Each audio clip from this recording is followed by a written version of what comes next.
Dre in the place to be. Co-rockin' shit with my homeboy Steve.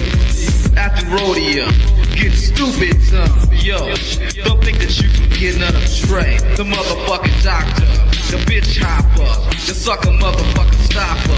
I'm fucked up, so don't mind what I'm saying. I'm just kicking it, but Steve, Tony, A.A, Susan, yo, we be choosing dope shit to put in a mix. Know what I'm saying? We kick shit like and that's a fact. And if your shit ain't in the mix, you know it's whack. And that ain't no bullshit. I'm kicking facts on a serious tip. Word up, Dr. Dre's in full effect doing serious damage, boy. Tony A! Tony A! When you're ready, go.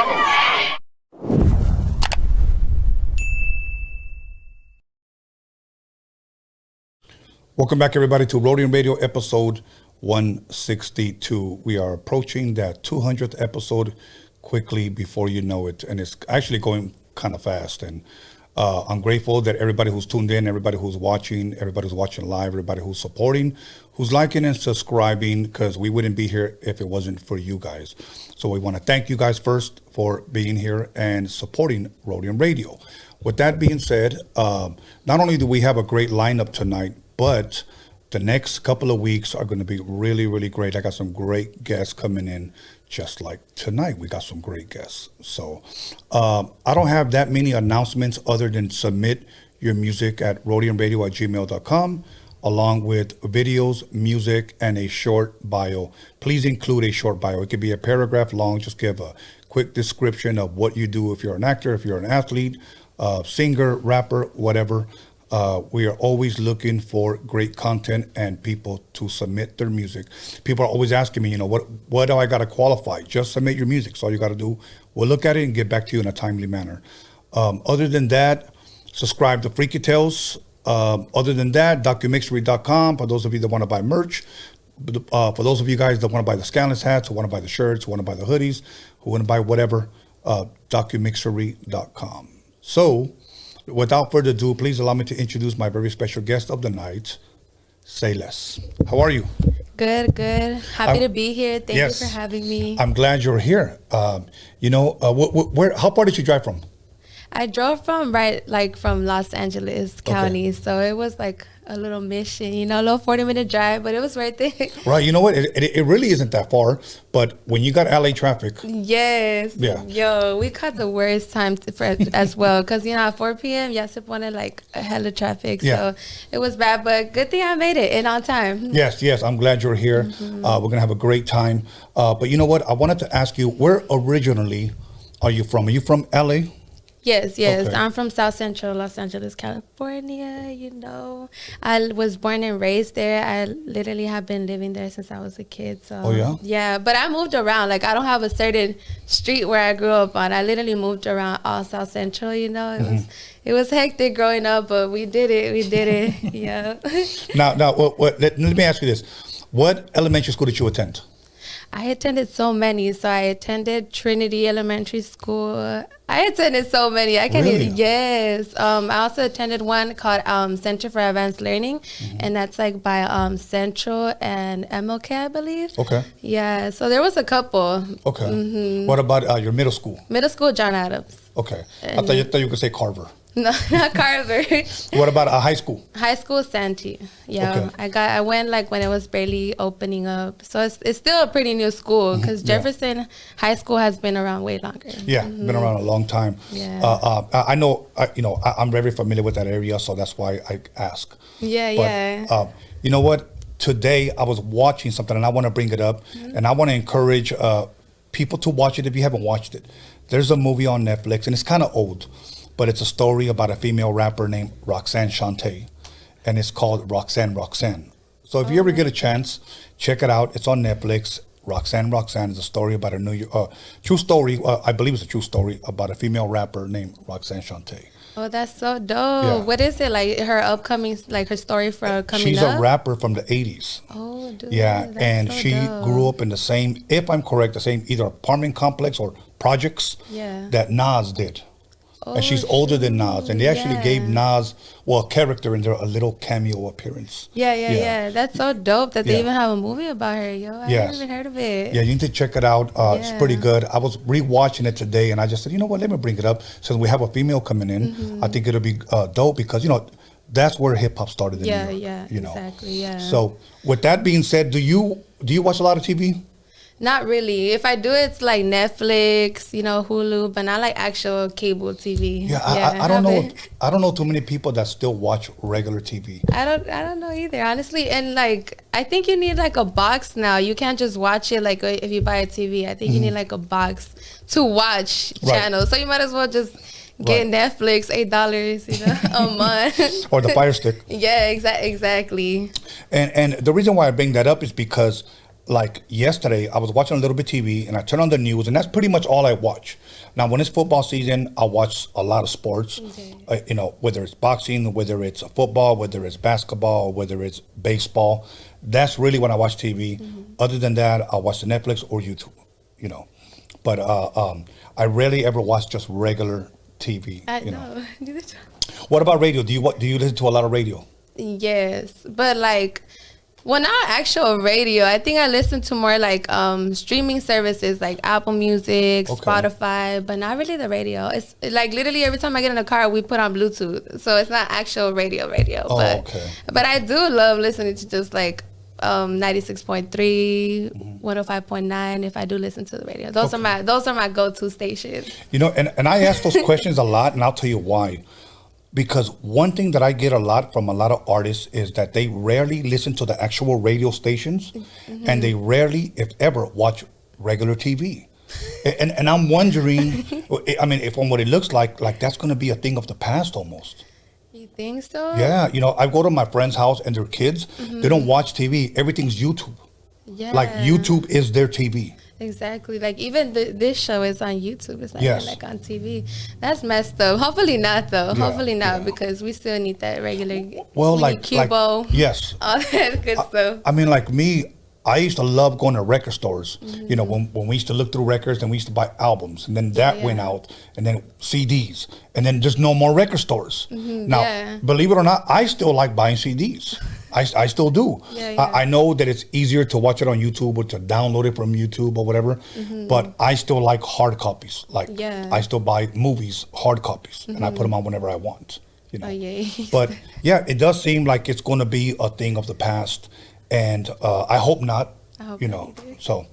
Yeah, I actually have a CD, so it's like hopefully they don't get left behind because I'm selling CDs right now. Oh yeah. Yeah, some of my brand new projects. But I was like, even though a lot of people don't use them still, I feel like it's just necessary because people can listen to my music, but it's free and it's not really theirs. So with the CD, it's like they actually own something that's theirs. Right. Even though the music is mine, like the CD is theirs. So it kind of adds a lot of value to that. Yes, it does. Now let me ask you this: as far as music is concerned, do you have any favorite artists? Let's just stick to the radio. You said every once in a while you listen to the radio. Yeah. Any artists that are on the radio right now that you dig, even if it's not rap? Megan Thee Stallion. Okay. I love her.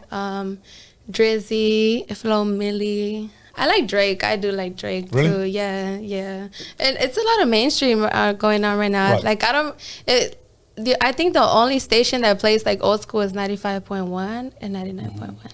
But I was just listening to what was it? I forgot what was the song that I was just listening to. Literally. Oh my God, I had like a brain fart, but it was like an old school song. But yeah, like when it comes to mainstream, I do like Megan Thee Stallion. Okay.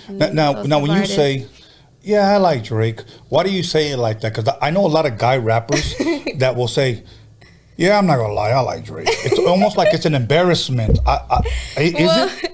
It's not really an embarrassment, but it's just that he's so mainstream that like you kind of just know that that's gonna be somebody's favorite rapper, Right. But like you gotta give him his credit. Like he did what he had to do for a long time, and he's still doing it. So I like him, and he's on the radio all the time. So he's one of the ones that I won't skip his music on the radio. Okay. You know what? I've tried to listen to him, and I just can't get into it. You can't? No. Like, okay, like, let me give you an example. It's just not my cup of tea. You're familiar, or you heard of the rapper LL Cool J, correct? Okay.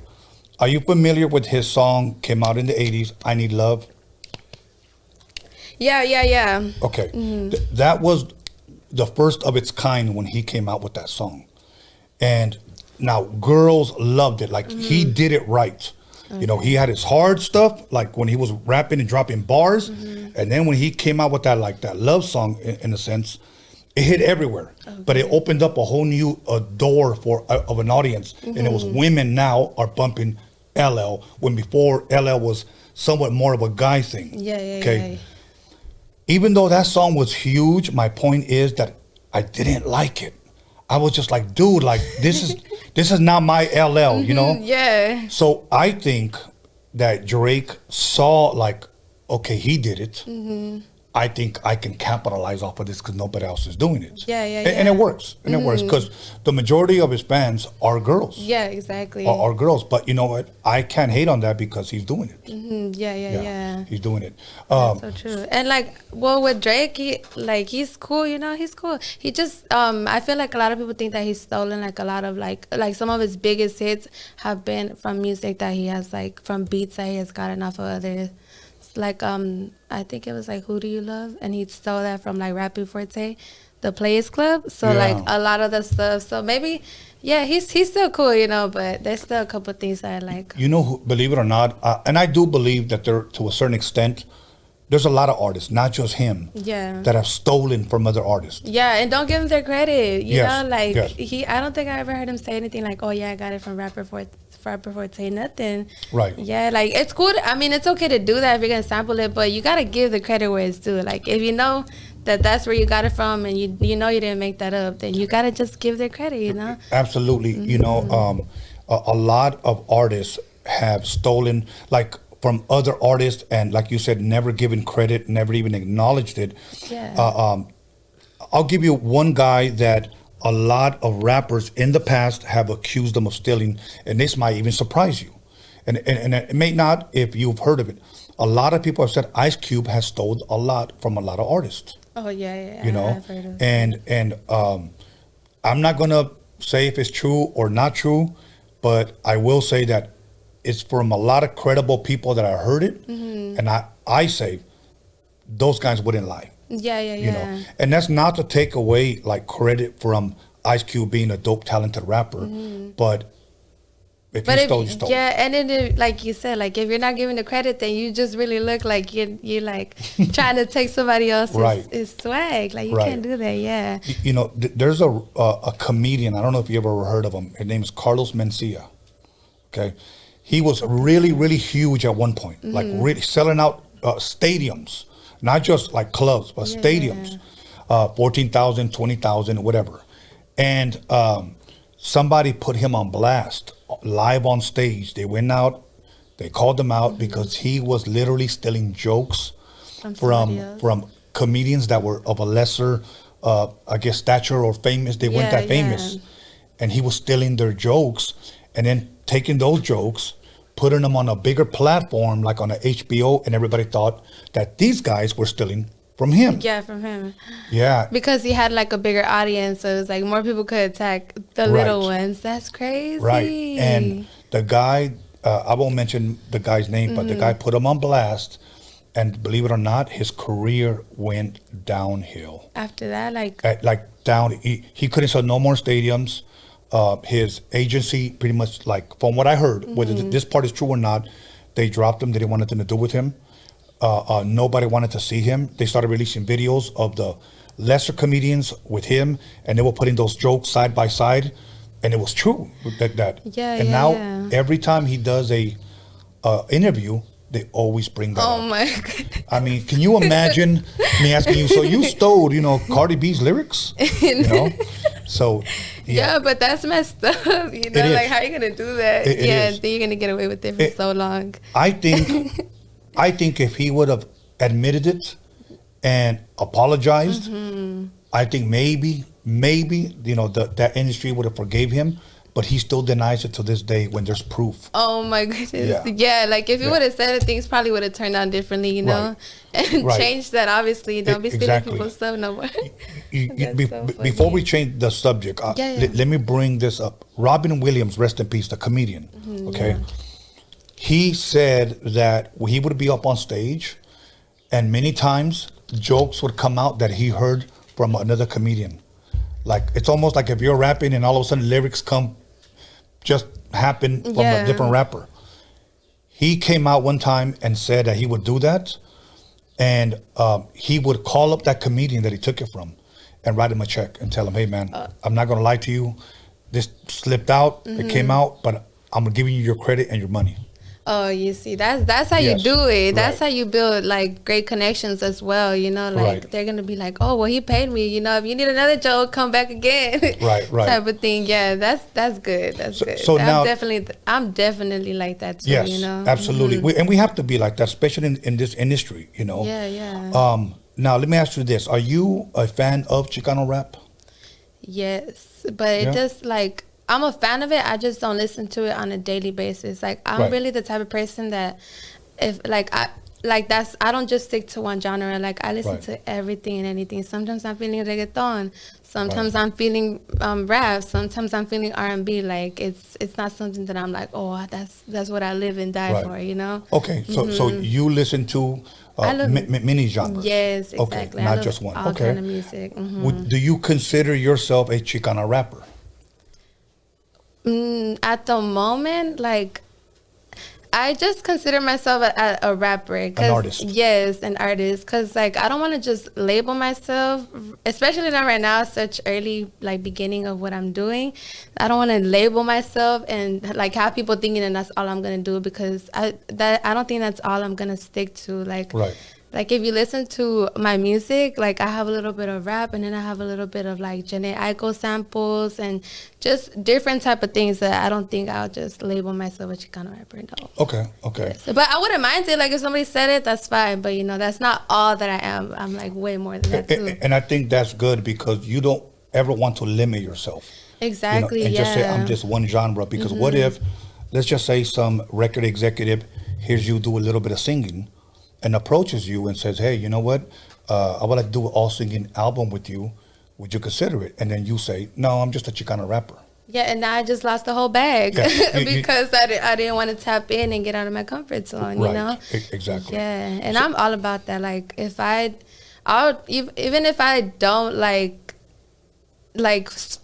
feel so certain about doing something, I'm just gonna do it, you know, like get out of my comfort zone, because sometimes that's good. Like sometimes change can be a good thing, you know? Yes. And yeah, like really even good. in my new project, you kind of listen to it, like you could hear like all different types of genres. Like I didn't just stick to one.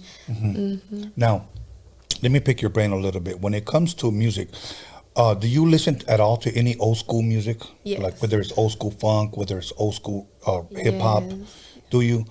Is there any old school artists that like some of your favorites that you can name? Biggie, definitely. I love Jay Dilla. I love his music and his like Jay beats. Dilla, really? Yes, yeah, he's really cool.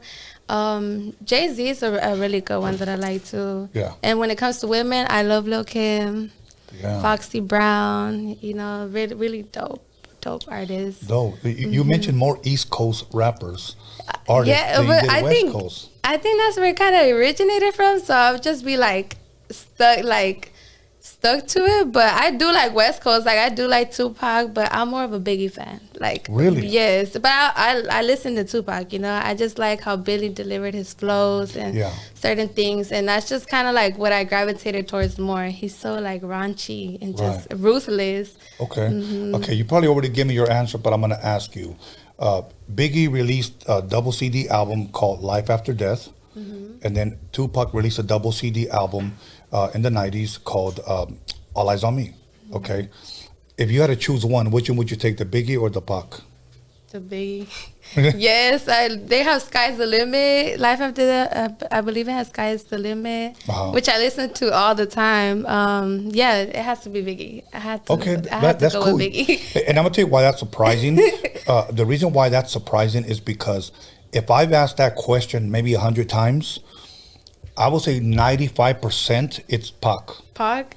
Yeah, so that's good that you're different, I guess, and your taste in music. Like you said, Little Kim, and you said Foxy Brown. Foxy Brown, like I'm thinking to myself, the reason why that trips me out as being an older man is because when I hear you say these artists dropped their albums possibly before you were born, so I trip out. Yeah, exactly. I know. I do trip out too. That I'm like, why do I like? I gravitate more towards old school music. Like even when it comes to like everything else that I hear, I love Aaliyah. I love Selena, like really old school music that I'm just like, damn, I should have been born like in that time, But right. It's just their delivery was very different than now, The music it has definitely changed. What do you think it is of the old school artists that you like compared to like the newer artists? Like you just finished saying, if I'm correct, you like more of the older stuff. You felt that you were born in a different era. What do you think it is about the older stuff that maybe the newer stuff doesn't have? Do you know what that is? Like why do you listen, if you will, why are you such a fan of the older stuff more than the newer stuff?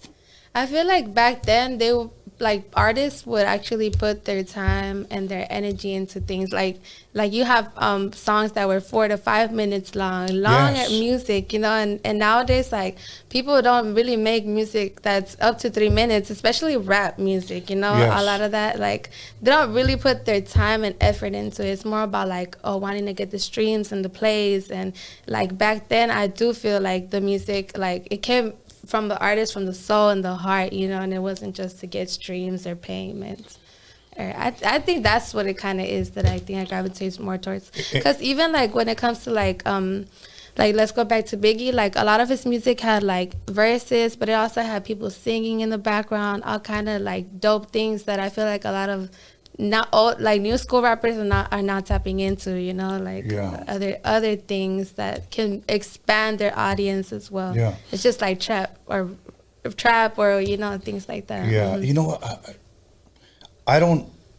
I know what trap is, but I just don't understand it. Me either. Sometimes I'm like, man, it has to be the beat, because you can't even understand what they be saying sometimes. Yeah, but I really, really like what you said, especially coming from somebody of this generation, because, like I met people that are about your age, young kids, young individuals that, they're into the Tekashis, the Little Pumps, the Travis Scotts, the, all of that, the Amigos and stuff like that.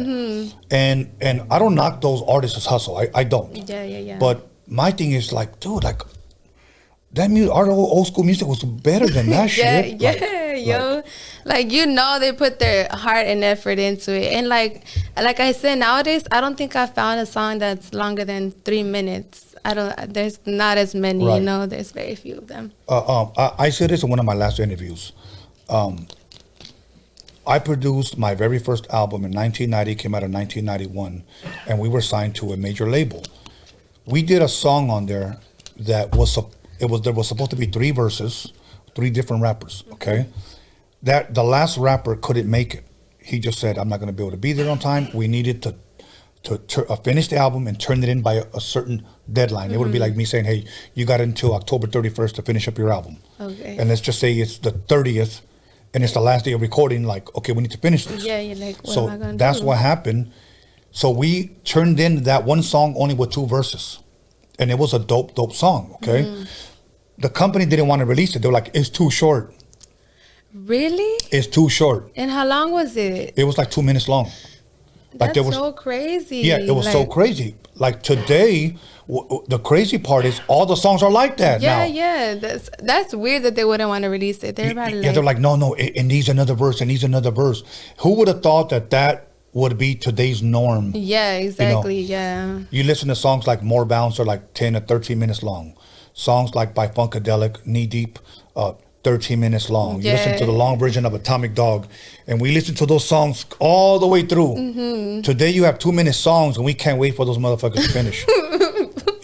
That is so true. And I think like that 10-minute song that you were talking about, the More Bounce, that's like somebody's album. That's like my EP right now. Yeah, exactly. Yeah. Exactly. And think about this. All they say is more bounce to the end. It's just keep repeating the same shit, and it's still a fucking classic. It's still a classic. But I think because they take their time with the beat too, and then like in the spaces, they let you like feel the whole music, you know? Here's what I believe.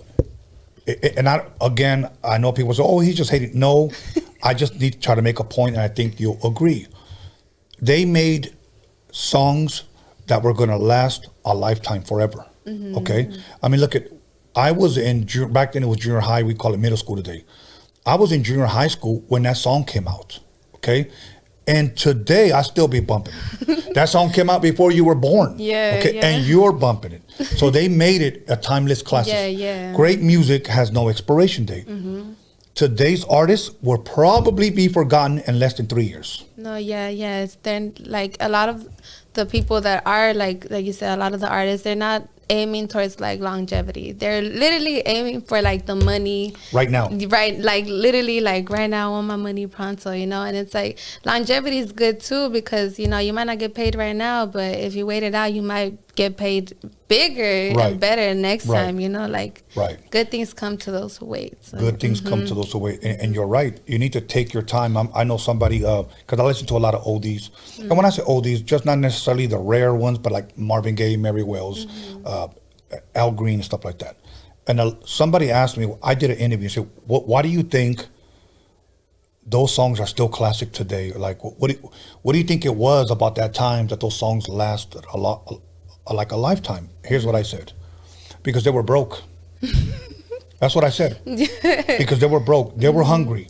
And they sung with passion. Mm-hmm. Today's music, no passion at all. No passion. It's like, and like, it's kind of messed up because, you know, like a lot of the music that we listen to right now, I don't think I'll like go back 10 years from now and bump it. Like, I don't think I'll do that, you know? It's like, it's still going to be the old school music. So hopefully like people like me and other artists that actually do genuinely love music change that, you know, because we need more of that. Like eventually that's going to die out, and it's like, what is the new thing, you know? Right. And there's got to be somebody. And do we jump on the next new thing, or do we create our own lane? Mm-hmm. Exactly. You see what I'm saying? Mm-hmm. If anything that I can encourage you to do is be different. Don't go along with the crowd, you know, because everybody's saying, for an example, let's just say, oh, the Cardi B shit is hitting right now. That's the sound. Yeah. See, to me, I don't knock her hustle. She's got her own sound. Mm-hmm. But if we continue to copy her, you know, I'm using her as an example, then we're all going to be Cardi clones. Yeah, and most likely it's not going to be everlasting, you know. No one's going to bump WAP 10 years from now. I know I'm not. It was good for right now, you know, for like TikTok, but yeah, we gotta start aiming for longevity. And I hope, now that I'm talking to you about it, I'm like, you know what? I need to make my music longer. I need to put a little bit more effort into it. Yeah, and go back to that. Yeah, definitely. So here's what we're gonna do. We're gonna go ahead and press pause right there. We're gonna go ahead and take a 10-minute break. We're gonna come right back, and I'm gonna talk about the music that you released, who encouraged you, who motivated you, when did you start, you know, rapping, creating your music, and we'll do that. Sure. So, okay, everybody, once again, call somebody, text somebody, slap the shit out of somebody, let them know that Say Less is in the motherfucking building. South Central, stand up. We'll be back 10 minutes. I was gonna ask,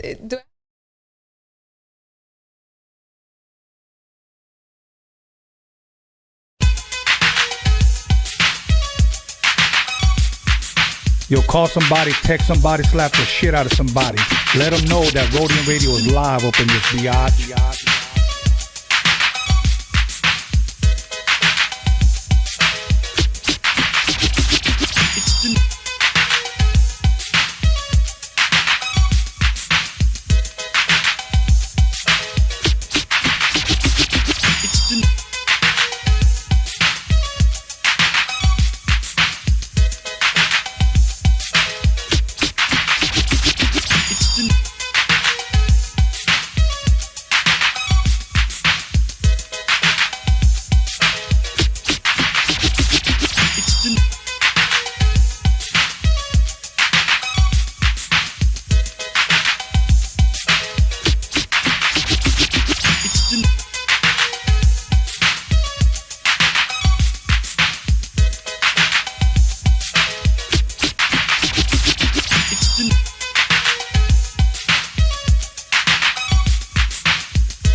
Yo, call somebody, text somebody, slap the shit out of somebody. Let them know that Rhodium Radio is live up in this biatch.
Just do 1 2 1 2. Right about now, Eazy-E and Dr. Dre's in the motherfucking house. Times are getting crazy. It's really hard to choose it. The Roadium's a spot to get funky, fresh music. Easy motherfucking E and my homeboy Dr. Dre. MC Ren is in effect, and you know we don't play. The Roadium is hitting, but you know you can't leave until you get a deaf ass tape from Steve. Oh Steve, oh Steve, oh Steve, just give me just one more tape. Oh Steve, oh Steve, oh Steve, just give me just one more tape. Oh Steve, oh Steve, oh Steve, just give me just one more tape. Oh Steve, oh Steve, oh Steve, just give me just one more tape. Yeah, man, I came all the way down to the Roadium spot beat, man, to pick up one of them NWA tapes, man. And I talked to homeboy Steve down there, man, and he said I'm fresh out of tapes, man. How the fuck you fresh out of tapes, man? He said cause they selling like hotcakes and shit, man. That's my man going down. Hey, Mom, what's for dinner?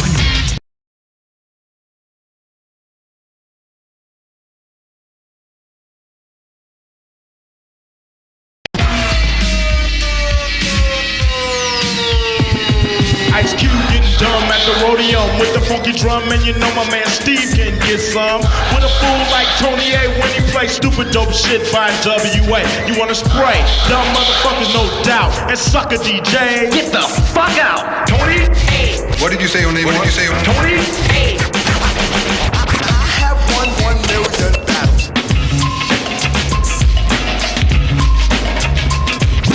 Lights, cameras, action, sound. Give me that mic, I'm about to go down. Thinking of a master plan.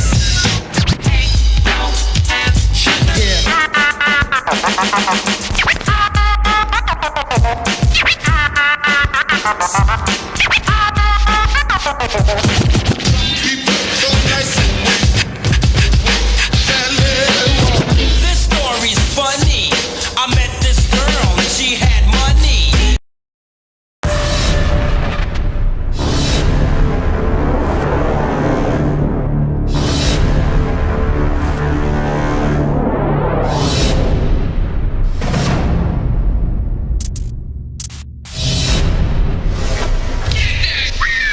Yo, this is how I see it. Tony A chilling at the Roadium with my homeboy Steve.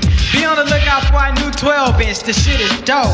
Yo, I like to say what's up to my homeboy Dre, my homeboy Prince of Jazz, and the girls with the big ol' ass. So Trip, I'm about to bust one more time to let y'all niggas know just what's on my mind.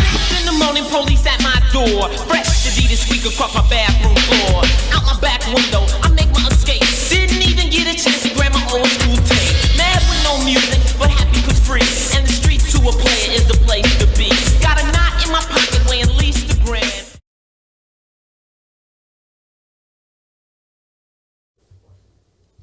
Welcome back, everybody, to Rhodium Radio, episode 162.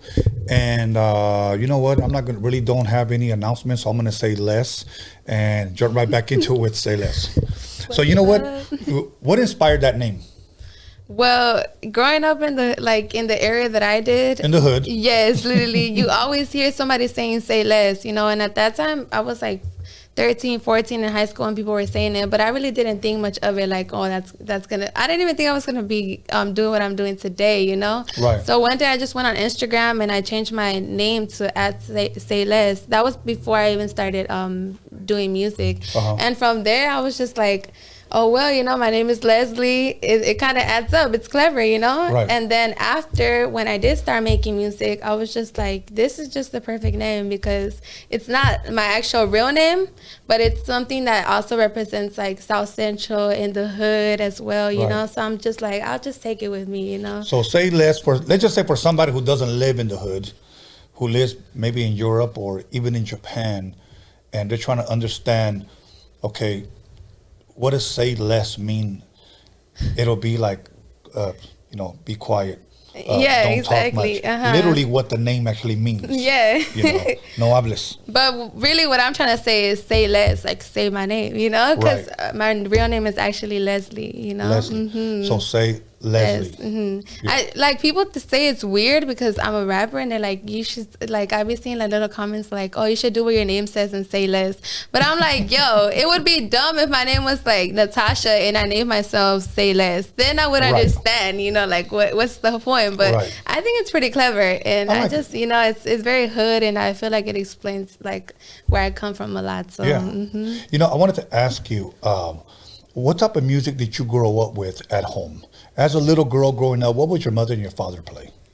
My mom played a lot of Beyonce, so she played a lot of like R&B. Yes, because my mom is from LA, like she was born and raised in Los Angeles. It's like my grandma who's they're from the Mexico part, and like cumbia, like a lot of cumbia. I was like heavily influenced by seeing like the guy that my mom was dating at the time. He used to love cumbia, so he had a band, and I'll just hear a lot of cumbia.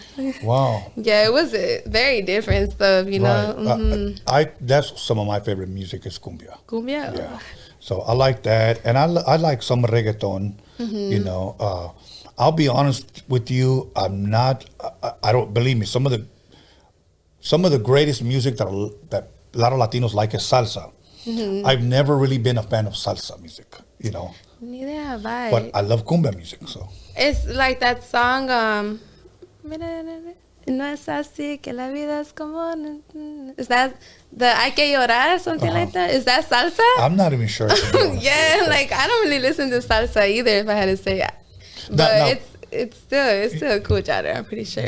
just for the public, your fans may know, or people that are possibly just barely getting introduced to you, you speak Spanish fluently. Yes, okay. I did. It was mandated. Like my grandma, she literally would say like, "You're gonna learn Spanish because I'm not like you could speak English in school, but at home you're gonna talk to me in Spanish." And so like I had to just speak Spanish, and she would always tell me too, like if there's people around that don't speak English, like you can't be speaking English. Like certain things that I was just like, oh damn, well I have to learn this, and like she would like. If you know, you know. Growing up in a Hispanic household, you're literally gonna be the translator for everything, all paperwork they have. So I would always get told, "No, tú puedes agarrar un buen." Like I could get a good job if I know both languages. So from there, I was just like, I guess I'm gonna get paid more than let's do it. Yes. I mean, you fill out everybody's applications online. A ver, ¿qué dice aquí, mija? ¿Qué dice aquí? Yes, the court papers, everything, like. I swear. These are court papers. So, that's literally like. That's true though. It was always all the time. So. Okay, now let's narrow it down.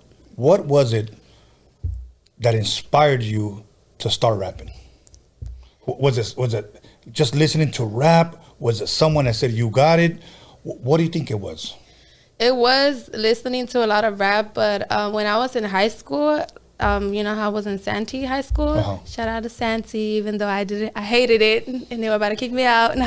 But like right there, I met some amazing friends, and I met people that were just so creative, and like we were all very like going through a lot of stuff, because like that area is obviously a minority area, very poverty area where I grew up in. So whenever we would link up, out of nowhere, if like we had something to say, or if like we would just be in like a view, like if you're from LA, then you're gonna go post up at a view and smoke and stuff, do things that you're not supposed to be doing at that age. But we would like be in a group, and somebody, I don't know who it would be, but it would be sometimes me, or sometimes even the homegirl. They'll be like, put on a beat, we're gonna freestyle. And literally every single person that was there would freestyle. Like it didn't even matter if they rapped or not, if they liked it or not, like they'll just hop in. So like that kind of created like that confidence and love for rap, because I listened to it, but I was never willing to like throw myself out and do it in front of people, but from there, like whenever I would freestyle, the other homegirl named Joy, like they'll be like, you got bars, like they'll always say that. So from there I was just like, I guess I do, I guess we could do this. And since I was already like writing music, but I wanted to be more like a singer, but like life took a little different route. So since I was already writing music, I was just like, what is another way that I could do this and like just like talk my shit?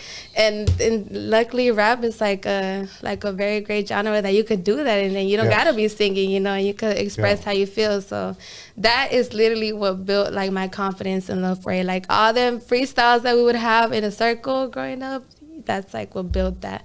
And that was when I was like 14, 15, and now I'm 21. So I feel like that just was the foundation of where I'm at today, And I wasn't even good, but I was like, let's just do it.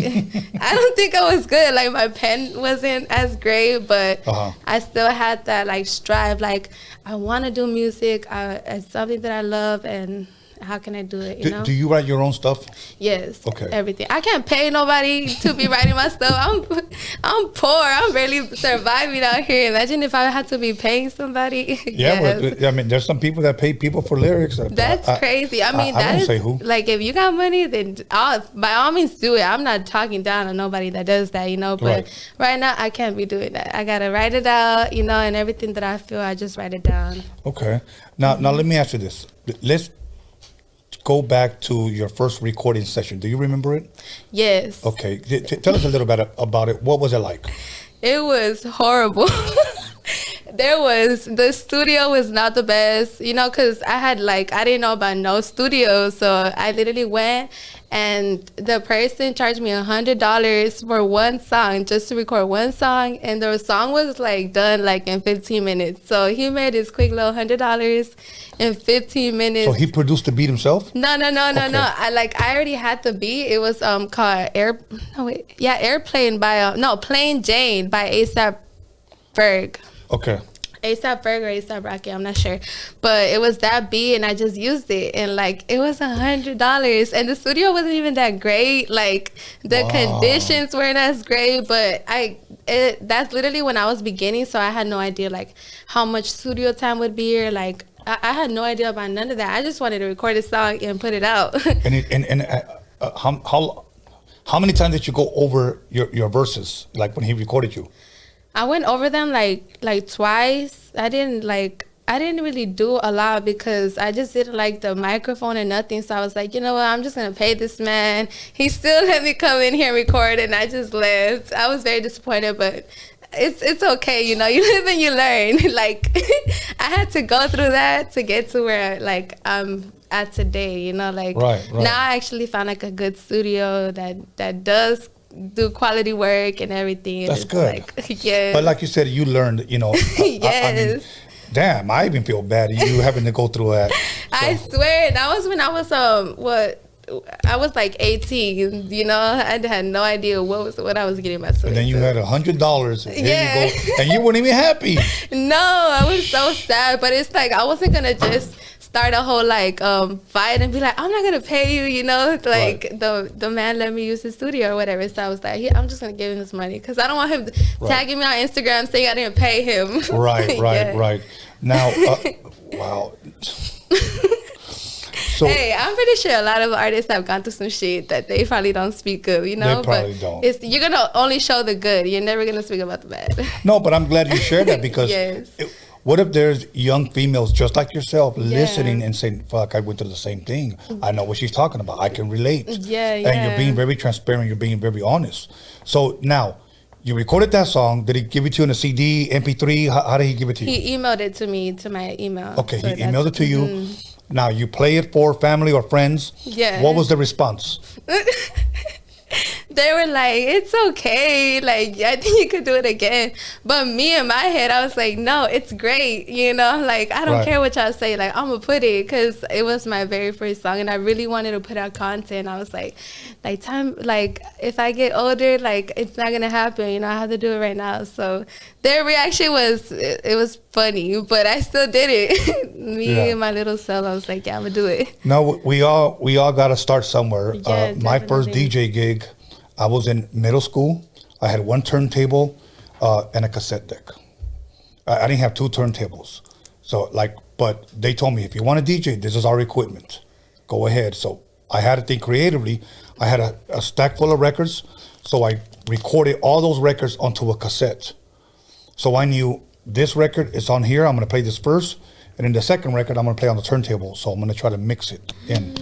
And I like that you went out and did what you did. You believed in yourself, because I remember when they put up the flyers, we're looking for a DJ at school. I went down, I took them all down, all the flyers, because I wanted that. You know, so I went and said, hey, I'm your man right here. Yeah.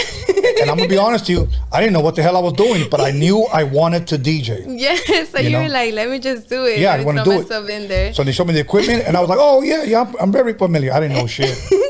Wait, you really didn't know anything? You just threw yourself in the field? Yeah, like, I just said, I'm going to try it. Yeah, damn. I'm going to do it. But my brother was DJing at a club, so I asked him, can I go with you? He said, yeah. So I saw him going back and forth. What's that button for right there? Oh, that's for, you put it this way, it's for that turntable. You put it this way, it's for that. And I'm like, oh, okay. Yeah, see, I put in the... You were like taking little notes, yes. Like, okay. And then before you know it, I'm going to be honest with you, okay? In junior high, I was known as the wetback. Why? Yeah. After that gig, I graduated from a wetback to like a popular kid. Guys wanted to be my friends. Hey, bro, I heard you rock that shit. Yeah. Yeah. Hey, that's dope. Little knowing that you literally had to struggle and everything to get to that, but it paid off. It paid off. And now we're here talking about it. Yeah, exactly. So, that's dope. I bet they're not laughing no more. The one that was calling you went back. Hell no. Yeah, exactly. So now, so you released that song. What format did you release it on? Like on SoundCloud. SoundCloud. Is it still up where people can hear it?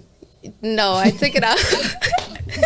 I took it off, but there is some old songs, just not that one. Because I had to listen to it a couple times, and I was like, you know what, this is not it. Like, this is not. You can't get jiggy with this. Right.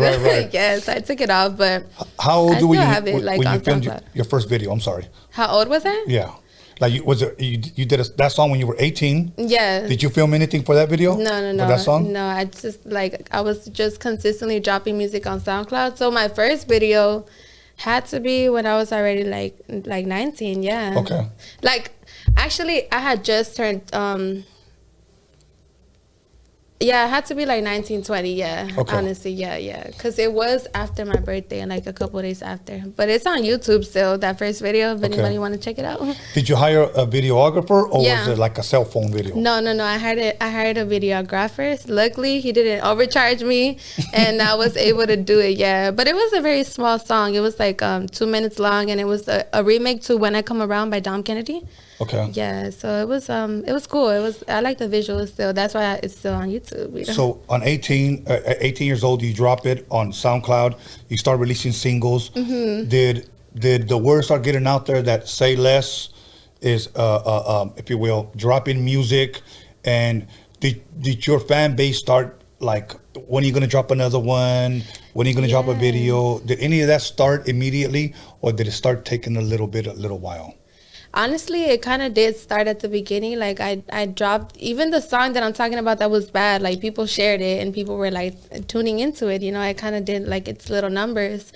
So, yeah, like, it literally, like, yeah. Okay. Now, I have a CD here, okay? And I asked for the public's sake, is this your first CD? Yes. Okay, ever? Yes, that's my baby. Okay, let's talk a little bit about it. It's Say Less, Do More.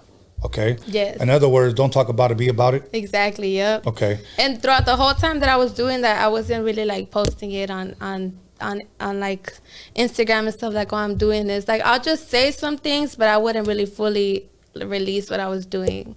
So that's why I was like, say let's do more. That's like the perfect thing, you know? Yeah. Because I didn't want people to expect something and then get nothing. You know what I'm saying? That's very, very good. So I was just like throwing hints, but I didn't fully talk about it till like a month before I had my final song done.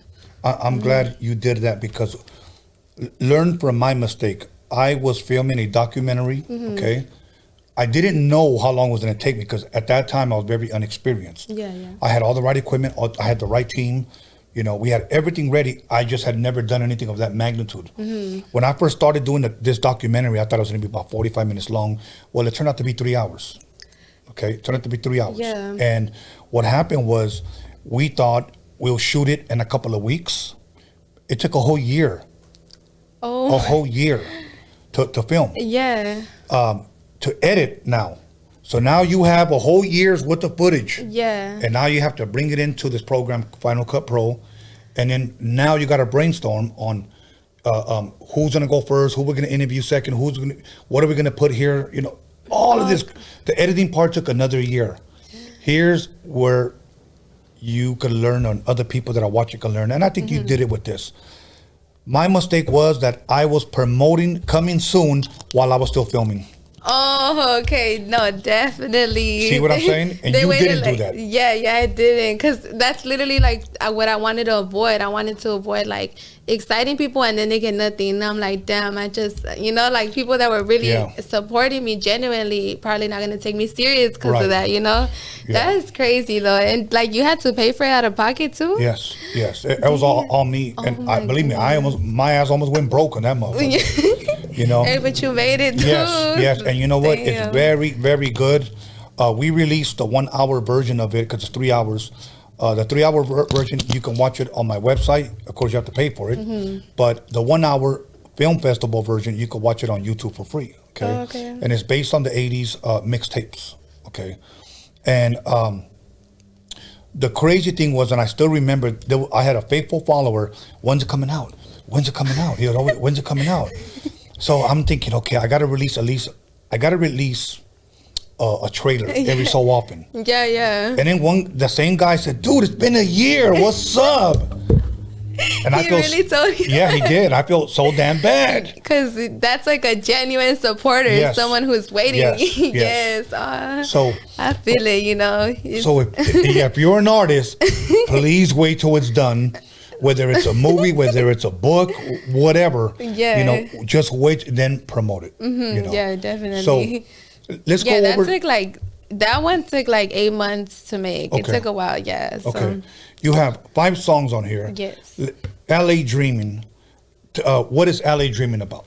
A.DA Dreaming is literally like about what I'm doing. Like when I heard the beat, it kind of just gave me like that nostalgic feeling of like, you know, cruising through the 110. So I definitely was just like, that's hella LA, you know. And then the dreaming part, like you could even hear in the song, like there I talk about like my journey and like how it is that it has been going doing this. And so I really like it. I feel like it's not like it's a more of an inspirational song and like a motivational song, you know, something that's gonna uplift the people. Right. And yeah, I really love it. Okay. Honestly, that one is featuring Roxy. Shout out to Roxy. Okay. She's another South Central artist. She sings, so she's dope on the track too. Dope. Mm-hmm. Then you have Unbelievable. Yes. Okay, what is that about?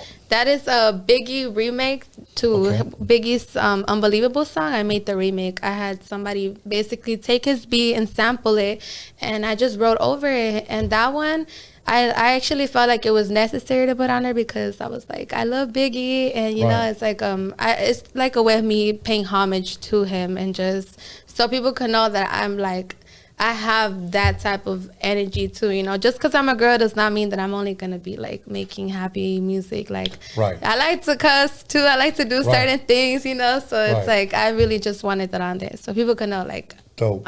Mm-hmm. Okay, and it says "Me and My Bitches." What is that about? That's literally a song for all the girls. Whenever you're going to the club or you know you're getting ready and you need something to get ready to.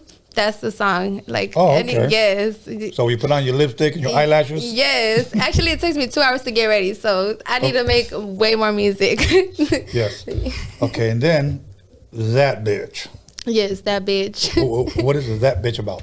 That Bitch is literally talking about how, kind of like how women can play the same role that a man can without feeling like shameful, you know. We can be promiscuous as well, just the same way that men can. And so that one has auto-tune on it, which is very out of my comfort zone, but I really like it. It's dope. Okay. It's a dope track. Okay, Wake the Fuck Up. Wake the Fuck Up, that's my favorite one. That's the one with Jay Dilla. His beat, I believe on YouTube is called Too Much, but I took his beat and I wrote over it and I just made it more of like a melodic song. Like it has me singing a bit in it. Well, not really singing, but kind of adding like a melody to it, like a little flow to it. And I like it, honestly. That's like that's one that is not as uplifting and it's not as turned up, but I just feel like it's necessary to have, because that's really how I started rapping. Like when I started making music, I was talking about, like, I wasn't making trap music or like anything like about money or nothing. I was talking about like minority struggles, and I'm always talk about the struggles that minorities go through, you know. But if I have like obviously I don't have a platform right now, but if I could show how I'm feeling through music, or like talk about how I'm feeling, especially with a lot of stuff that has been going on lately, then I could just do it. And that's why I had to wake the fuck up. Like, okay. Now, where can people purchase this if they want to purchase this from you? They could purchase it from my, like, on Instagram only. Unfortunately, I don't have a website yet. I'm working on that. But for right now, you could just DM me on Instagram at Celeste, SAY.LESS, and you could purchase it. Yeah. Okay, I know we have your Instagram up, and then on the description, once this video is posted, they'll be able to click on it and go to your page. Oh, that's dope. So I'm asking everybody to support her, and to support her by buying this CD.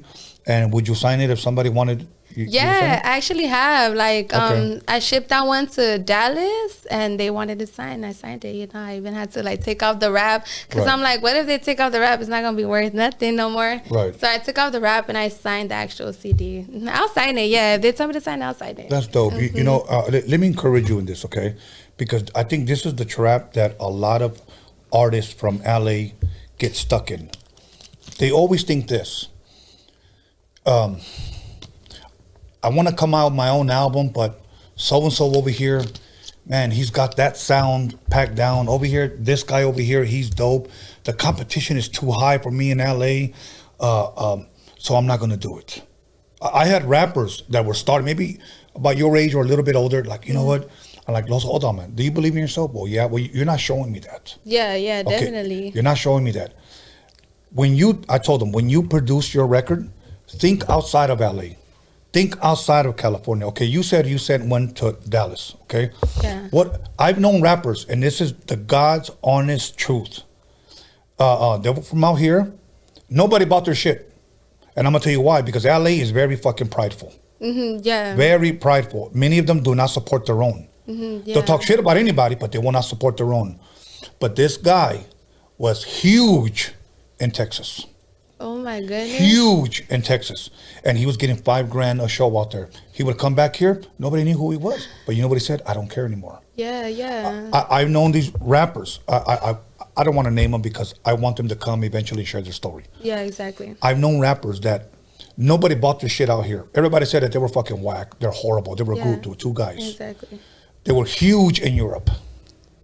They were getting flown out there all the time. And everything. I mean, these guys, oh yeah, we were in Barcelona. Oh, we were here in Sweden and we were here. And I'm like, what the fuck? So don't just think hood. Okay. Like, I hope LA likes it. Yeah. Because most of the time, like, there's so much competition here, like you said, especially when it comes to like art and just the creative, that industry in general. So yeah, definitely. I think when I don't really like think about if people are gonna like it. It's more of like if I like it, you know. Because if I worry about if people are gonna like it, I probably will not get anywhere, you know. Because like there's certain, like if I were about to put out a song and I'm like, what if people are gonna like it? Like, what if it's a hit and I'm over here saying that people are not gonna like it? You're talking yourself out of it. Yeah. Exactly. And so, I'm glad you think like that, honestly, because I've known many talented females, many that I could have gotten record deals for because I had the connections at the time. Yeah, exactly. But this one individual would tell me, I just don't know if I could take the rejection, if people just don't like it. What if they just tell me I fucking suck? I mean, what if they listen to it and it's fucking corny? I don't know if I could take that kind of rejection. Every time I talked to her, it was just negativity about herself. Every single time. And when I would record her, amazing. Amazing. And I'm like, come listen to this. I know, but you know what it was? She was just thinking here, around here. She didn't think on a bigger scale. Yeah, exactly. You know? I mean, what happens if you talk yourself out of this? Oh, fucking nobody's gonna like it, and all of a sudden, you know, Houston calls you to do a show. You know, Arizona calls you to do a show. Even if you never perform here in LA, but you know what I'm saying? Other places, somebody likes it. You know, it don't matter if it's not from LA. Like at least somebody out there understands you and likes your art. Yeah, there's an audience for everyone, for everything. There's an audience. So, you know, I would like to encourage artists out there that may not believe in themselves.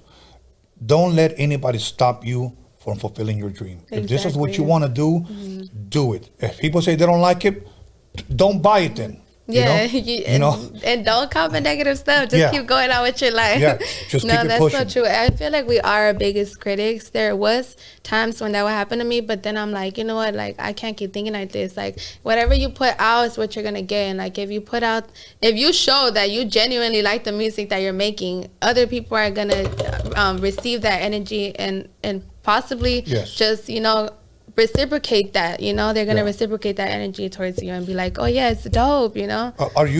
Do you have like producers that you're working with right now? At the moment, no, unfortunately. But are you willing to work? Oh yeah, definitely. Okay. I'm actually looking for someone that is like knows what they're doing and just kind of like I'm comfortable with, you know, because I've just been going back and forth with producers and it kind of gets tiring. Like nobody really knows the sound you want, you know, so it's good to just stick with one. I'm willing to work with any though till I find the right one, you know. I'm not biased or like being like, oh, I only work with West Coast producers. Like, no, I'm willing to work with anybody. So anybody out there listening right now, whether you're live or whether you watch it later on YouTube, hit her up. If you're serious and you want her either on a track or you want to produce for her, you want to work with her. But let's just keep it serious and let's keep it music. I have an artist that just got here. I wasn't producing for years. I stopped. And this artist brought me out of retirement and he just showed up. I'm going to introduce you to him.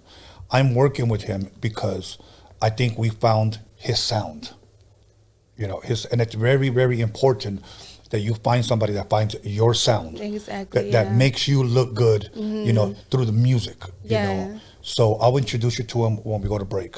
Oh, yes, what he said. If anybody wants to work, I'm willing to work. It does not matter, girl or boy. But if you're a girl and you're rapping, that would be great too, I'm willing to work with the females as well. Okay. But I'm not biased to a certain, like I said, I only work with like West Coast artists and none of that. I'm not that. Open. I'm just open to work with anybody. As long as you're working, I'm willing to as well. Right. Okay. Now, let me ask you this. Your YouTube page. You have a YouTube page? Yes, okay. Yes. What is it so that they can go and check your music out? On YouTube, it's also AKA Celeste. Okay, AKA. Okay, Celeste. Okay. Other than that, if you guys want to buy her CD, hit her up on the DM on Instagram. And I'm asking you guys to support her. You know what? Look, let me say this. Say that you say, you know what, I don't really like her music. You know what? It doesn't cost much to support. Yeah, exactly. It doesn't cost much to support. It's free to like. It's free to repost stuff. Yeah. You don't have to purchase. And the music is free. You could just stream it on YouTube and subscribe or something. Little things like that. They do so little, but they go a long way, later on. And All good. Now, at this point in time, we've come to the end of our interview. Is there any shout outs? Or let me ask you this. Is there anything I didn't ask you that you want to promote or you want to push, that you want to say, other than your shout outs? No, I think we pretty much covered it all. Yeah. Okay. We tapped into everything. All good. It's good. You want to go ahead and give your shout outs at this time? Oh, yeah. Shout out Joy. Shout out my little sister. Shout out Dino that's right here as well. Shout out all my family that's tuning in. All the homegirls and just anybody who's right here supporting me and continues to support me. The support means a lot, and we just gonna keep going through with this. Awesome. See the results that we get. Yes. So now let me just say this to you. I wish you nothing but the best. I wish you nothing but success, and Thank you. Forget all the naysayers. Just keep it pushing, honestly, and keep winning. Okay. Thank you. So. With that being said, we're going to go ahead and take a 10-minute break. And Ronin Gray just walked in the building. So we'll be back in 10 minutes. Don't fuck around. Say less. Thank you for everything. So, hey. Hey.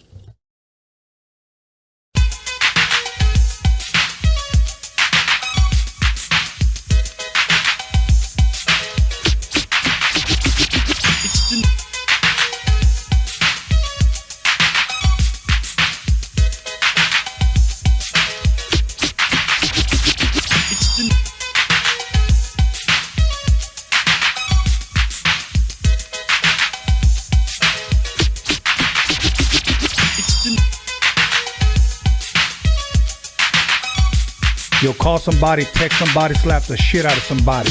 Let them know that Rhodium Radio is live up in this biatch.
You'll call somebody, text somebody, slap the shit out of somebody. Let them know that Rhodium Radio is live up in this biatch.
Lonzo, you ready?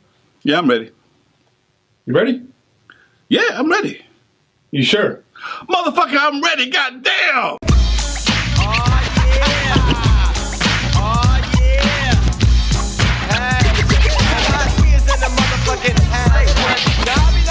Like it ain't shit, cause I'm a player motherfucker named DJ Quick.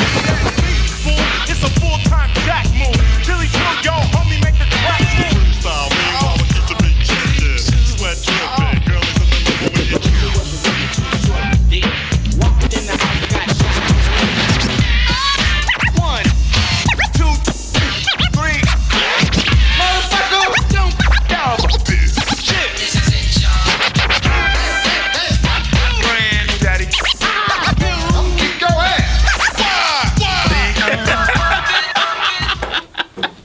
Cut. We're good. These right here are the ultimate breaks and beats. These were introduced to the West Coast by Steve Yano. They came from the East Coast to the West Coast and they were sold only at the Roadium. You can still see the Roadium sticker there. And these are called, once again, the ultimate breaks and beats. If you're a DJ or a producer, you better know what these are. If not, don't call yourself a DJ or a producer. Me and High C right here, we know about these. Back in the day, I would have doubles of everything. Here's a quick story. When Ice Cube left NWA, he came over to my pad and I was playing some beats for him. Before he left to New York to do his album, America's Most Wanted, he actually asked me if he can borrow a set of my Ultimate Breaks and Beats. I let him borrow it, never saw the dude again, man. I guess that's what he meant by Jacket for Beats. But you know what? Much love to Ice Cube. He helped put not only Compton, South Central, but West Coast on the map. So much love to him. But once again, these are the records that Steve introduced to the West Coast. You don't believe me? Ask Dr. Dre.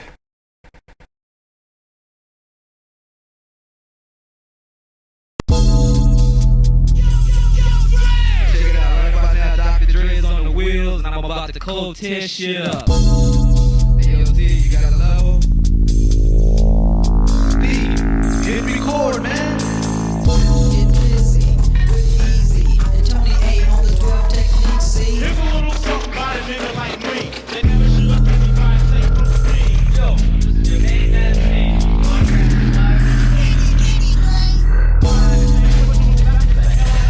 You don't like Tony A, well, I'm rocking shit at the Rhodium.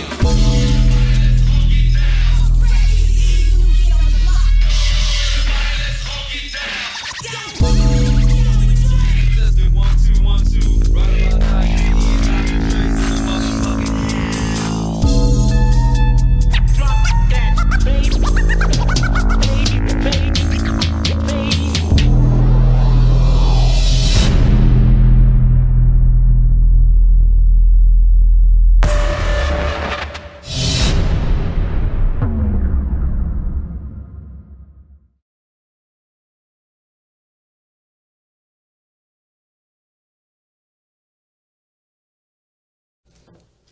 Welcome back, everybody, to Roadium Radio, episode 162, if I'm correct. Yes, I got it right. So we're not going to BS. We're going to go ahead and jump right into it. My next guest was actually scheduled twice. And both times he came, the crazy part is our graphics card went out. So the third time is a charm.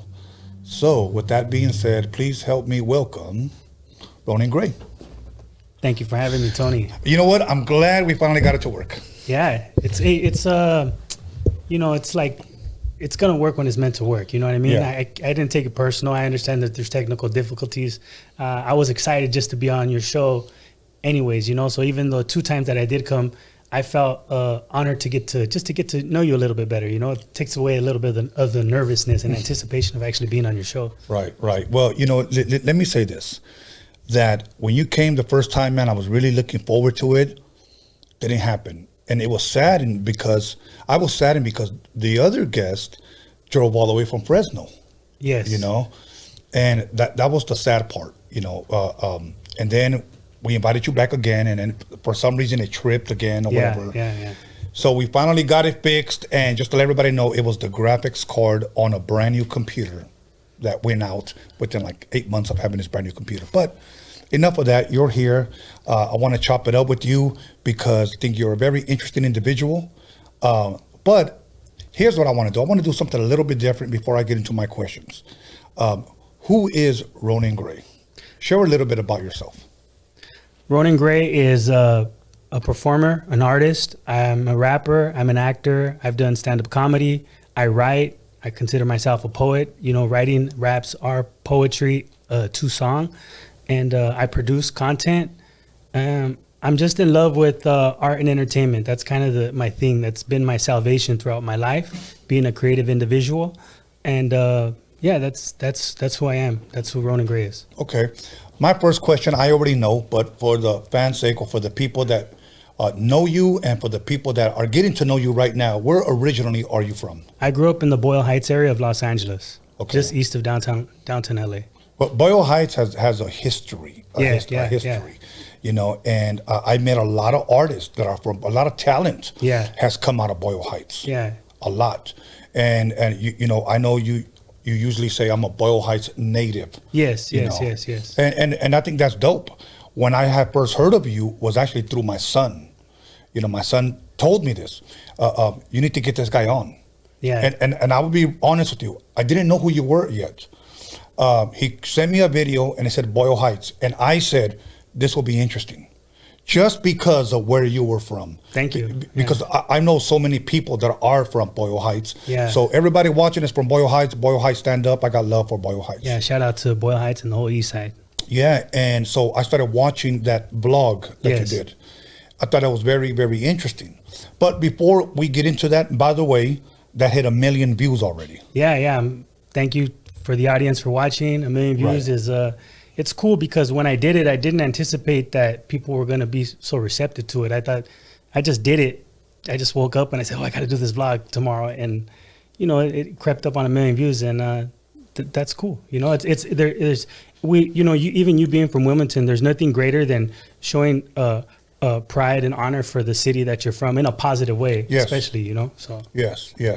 Now let me ask you this. Growing up as a kid in Boyle Heights, what was it like? If somebody would ask me that question, one of the first things that I would say, for an example, I was 9 years old. We came from Compton to Wilmington. So I've been here since I've been in 2nd grade. Compton at the time when I was in school, it was probably me, and my neighbor, which was he looked white, but he was a Puerto Rican kid. The entire school was predominantly black. Laura Street School in the city of Compton. When we came here, it was a mixture. I saw whites, I saw Asians, I saw Mexicans, I saw blacks, I saw everybody here at one point. What was it like in Boyle Heights growing up as a kid, man?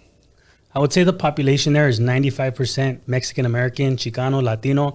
Latin people come in all different shades, light, dark, brown. But when you look at like my yearbooks, like in junior high, everyone is pretty much of like an olive tone. There's some darker faces, there's some lighter faces, northern Mexico, southern Mexico. But everybody, for the most part, I think I think they kind of just identified as like Chicano or of Spanish speaking descent. Mm-hmm. That's pretty much what it was. I don't really, when I do remember white people, they were like social workers, probation officers, police officers. Maybe they're filming a movie there because they would film a lot of films there. Yes. It's so close to downtown. There was brothers, I remember a lot of black people, but like more down in the projects, Right. And there's mix. So I think the more east that you go, the more Mexican it got into the city of East Los Angeles. Right. But because of the housing communities, you had a mix of different people, but it was mainly Mexican. Yeah. Of Mexican descent. Right. Out here, when I finally got to high school, once again, at Banning High School, it was blacks, whites, Samoans, Chicanos. And that's why I believe Banning High School won so many football championships in the 80s. It was always Banning and Carson Mm-hmm. in the championships. And they were always going toe-to-toe. If Banning didn't win it one year, it would be Carson. Banning was the Long Beach Poly before Long Beach Poly became the school, of all these athletes. For an example, Vince Ferragamo, the quarterback for the Rams, he went here. Okay. So they were always recruiting big names out here. Eventually, became predominantly Mexican. Yeah. Predominantly. Everybody just started moving out in the 80s. We had a lot of blacks. We had a lot of Filipinos here. Blood gangs were big here, along with the SA gangs out here, the East and the West. Then you had East Side Pain, and then you had the West Side Waterfront Pyru. And the crack epidemic changed everything. Yes. Yeah. How was it in the 80s, if you can remember? Was the crack epidemic big? Was the gang violence big during that time? I mean, late 80s. I was born in 83, so late 80s was, there was I remember a lot of gangs. Right. For me, it seemed like the big issue with drugs was heroin. Both of my parents were involved with the abuse and use of heroin. That was difficult. And it seemed like it was always around. I think Latino people, that downer just grabs them and sucks them in. Yeah. It's even prevalent to our people that are locked up in the prison systems. That's one of their main drugs of choice. It's not so much get up and go crack. But there was a lot of people that were doing that. You've seen into the early 90s, like, I remember guys that would steal like 6 car stereos at one time, like in one shot. Like, you couldn't even park your car in a certain parking lot. It was just ba ba ba ba ba ba. They were getting it. So you did see a change of that with the availability and the cheapness of drugs, of like crack. It's the same thing with methamphetamine too. It becomes so cheap that's when it becomes an epidemic, you know, because the price of cocaine is higher than the price of gold. So it's hard for your average person in the city to afford that. But when you can make it cheap and available, then that changes the dynamic. But I remember a lot of probably more alcoholism and heroin being around me in my proximity. So, you know, here that I can remember. And PCP too. Yes. PCP was big too. I mean, you'd see guys doing weird shit in the street all the time, you know. A lot of weird shit. Yeah. A lot of motherfuckers running in the street butt naked. Yeah. And what I remember, it was more, at least what I saw was more crack. Huh. You know, I saw a documentary and I interviewed the director, Rashidi Harper, which I always like to give him a shout out. The guy's a great dude, great work that he did directing this documentary, Hip Hop Uncovered. Okay. It's pretty much if I can give it to you in a nutshell, the people with the money behind the scenes that made hip hop happen.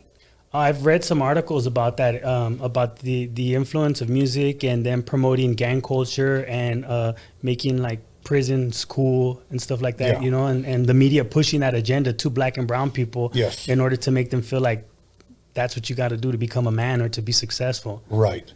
And the reason why I brought that up is because in the interview, in the docuseries, they interviewed this one guy that used to be a big time dope dealer. And how he would say that a lot of rappers were like, hey man, I'm trying to pull out my music. And this guy would see that these guys were dope. Yeah. Cool. You know, like the Fugees, groups like that, you know. He would put them out there. So he interviewed those type of guys. But my whole point was this, that the guy said, you know what, I had everything during that time. He said, isn't it funny that we could not get not one damn Cuban cigar, you know, into this country? Yeah. He said, but crack was in every fucking corner. Yeah, that's true. No, that's true. You know, that tells me right there, you know, and I'm not big on conspiracies, you know, theories, but that, like they say, the government was allowing it in. Well, aside from that, in my experience with heroin, you know, Afghanistan would produce 480 tons a year, 80% of the world's heroin supply. Mexico was also a large producer too. That stuff doesn't just get here. To get into that game, because I grew up around drug dealing, you know? Yes. Luckily, like my life now, I'm free of all that stuff, but I grew up around all that stuff.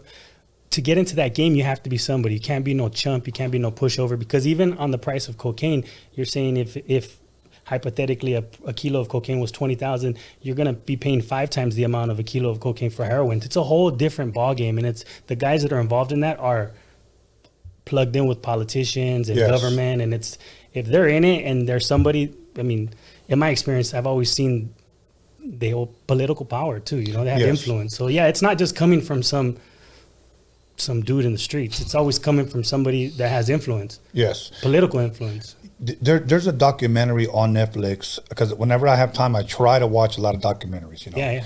Well, you create and make documentaries, so that's a reflection of what you are. It's, yeah, it's neat. And one of them is called Crack. I believe it's called Crack, and it's on Netflix. And the reason why I recommend this is because they show the emergence of hip hop and crack almost at the same time. Well, yeah, for sure, yeah. You know, and I'm watching guys, you know, hitting the pookie, you know, and then they're playing "It's Like That," and that's the way it. I'm like, fuck, I didn't even realize that shit came up together. Yeah, I mean, hip hop got its style from it. You know, the gold dookie chains, it was the rappers imitating the drug dealers. And then obviously now it's flipped, right? Now you can make a decent living being an artist if you have the backing. But yeah, that's what it was in the beginning. I mean, even like with Run DMC, you know, with the Jam Master Jay and the fedoras and the big leather coats and stuff, they were taking that from the local drug dealers in Queens and emulating that in their style, making it cool. But it's always been the streets that they look to, you know. Right.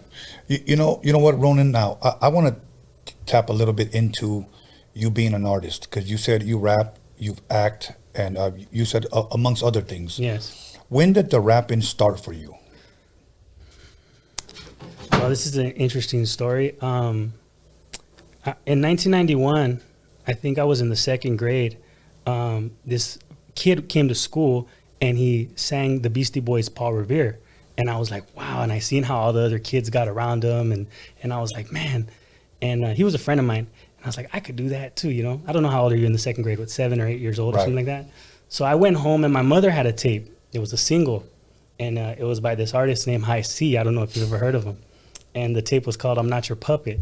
So I played the tape and I memorized it, and then I took that tape to school the next day, and I rapped it, and all the other students were like blown away, and I felt so good. I just had this rush of confidence. You know, there's no better feeling when you get in that attention, and I got to the point where High C says, "My dope smokes in my pipe and it melts in my hand. Girl, you're just a fool. Your life is going too fast. I know this relationship just ain't gonna last. Yeah, you're on my dick, ding-a-ling."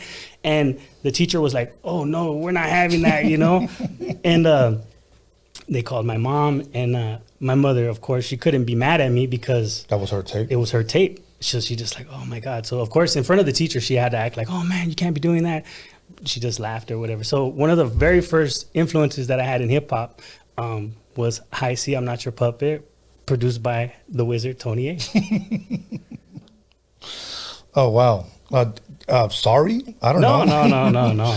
You know? It's interesting how everything comes full circle, you know. So that's why I was excited to come to your show in the beginning, because I always remember that. But you know, for a long time, I wasn't fully aware that you were the producer. Right. You know, like it took me more years to realize that, because as a kid, I'm just looking at who the artist is. I'm not realizing that. But as I've grown older, I've always taken appreciation for who's behind the scenes, because the rapper and the producer is like a relationship. You know, if you want to make good music, you got to have that relationship. There has to be that chemistry. It's just like a good actor and a good director. They make really good movies, and you'll see the same director book the same actor in different roles, and you'll see the same producers work with some of the same artists all the time, because there's a fusion, there's a spark. So, you know, and you know, artists, sometimes they have to try out different producers. It's just like dating almost, you know what I mean? Until you find someone where you actually have chemistry with. So, but it's like that in all creative aspects, you know. If you're writing a screenplay with somebody, or you're trying to produce something with somebody and they're a director or whatever. So you gotta find that connection. Right. Well, that story right there really humbled me, because, you know, it's funny. Let me say this. That'll always be a part of my history. Like, no matter what happens, I always mention it. And now more so, like, I acknowledge you as the creator of the record. Mm-hmm. So, you know, shout out to IC, but I'm going to always say Tony A, you know. Tony A's "I'm Not Your Puppet." Thank you, man. And you know what's funny? Because when we did that song, and I've shared this story before, I had 2 oldie albums that were called Aslan Oldies. And I always bought 2 of each. So I put it on, and we're waiting for a guy whom we based this whole podcast for that his name could live on, Steve Yano, a Japanese vendor at a swamp meet, who lived in the city of Whittier. Rest in peace. Respect to Steve Yano. Yes. Yes, rest in peace. And he walks in one day, and I'm just playing, you know, "I'm Your Puppet," and High C's just rapping. We were getting ready to do a rap on a mixtape that for him to sell at the Rhodium swamp meet. That's why we call this Rhodium Radio. Yeah. And so he walks in, and him being an oldie lover, knowing what the crowd's like when he plays music, he knows what the people are going to react to. So when he heard that, he said, "Wait a minute." He said, "Why don't we do an original song and put it on a mixtape?" So I was like, I don't know how to do a song. I'm just a DJ guy now, being a mixtape guy. And he was just like, no, let's do it. So make a long story short, we ended up doing it. He told me this. Because back then, selling gold, when you saw the record and you get a gold plaque, it was 500,000 copies. I know he was being sarcastic, but he told me. He said, "I really truly believe that cassette, that swamp mixtape, went gold." Yeah. That's what he told me. Yeah. He said, I mean, it got everywhere. I mean, I had it. Yeah. You know what I'm saying? Like, what are the odds? It was everywhere. And then the odds that Disney would end up signing us. The first rap group ever to be signed to Disney, and the group was a Black and a Mexican. Yeah. Well, I mean, you're historic and you're a legend in that sense, because you're one of the first groups to be signed to Disney, and you're a Chicano, you know, of Mexican descent. Yeah. I mean, I'm proud of that. You know what I'm saying? Yeah, that was a blessing. That's badass, you know? That was a blessing. But you know what? Let's talk more about you, brother. So you got influenced by "I'm Not Your Puppet" to rap. You shared that in school.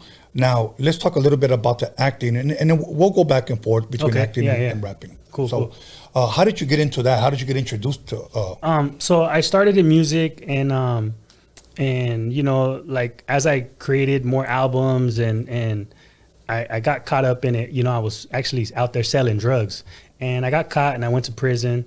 And they tried to give me 20 years the last time I went, but luckily I had a lot of money saved and I had a really good lawyer, and I got out in 11 months.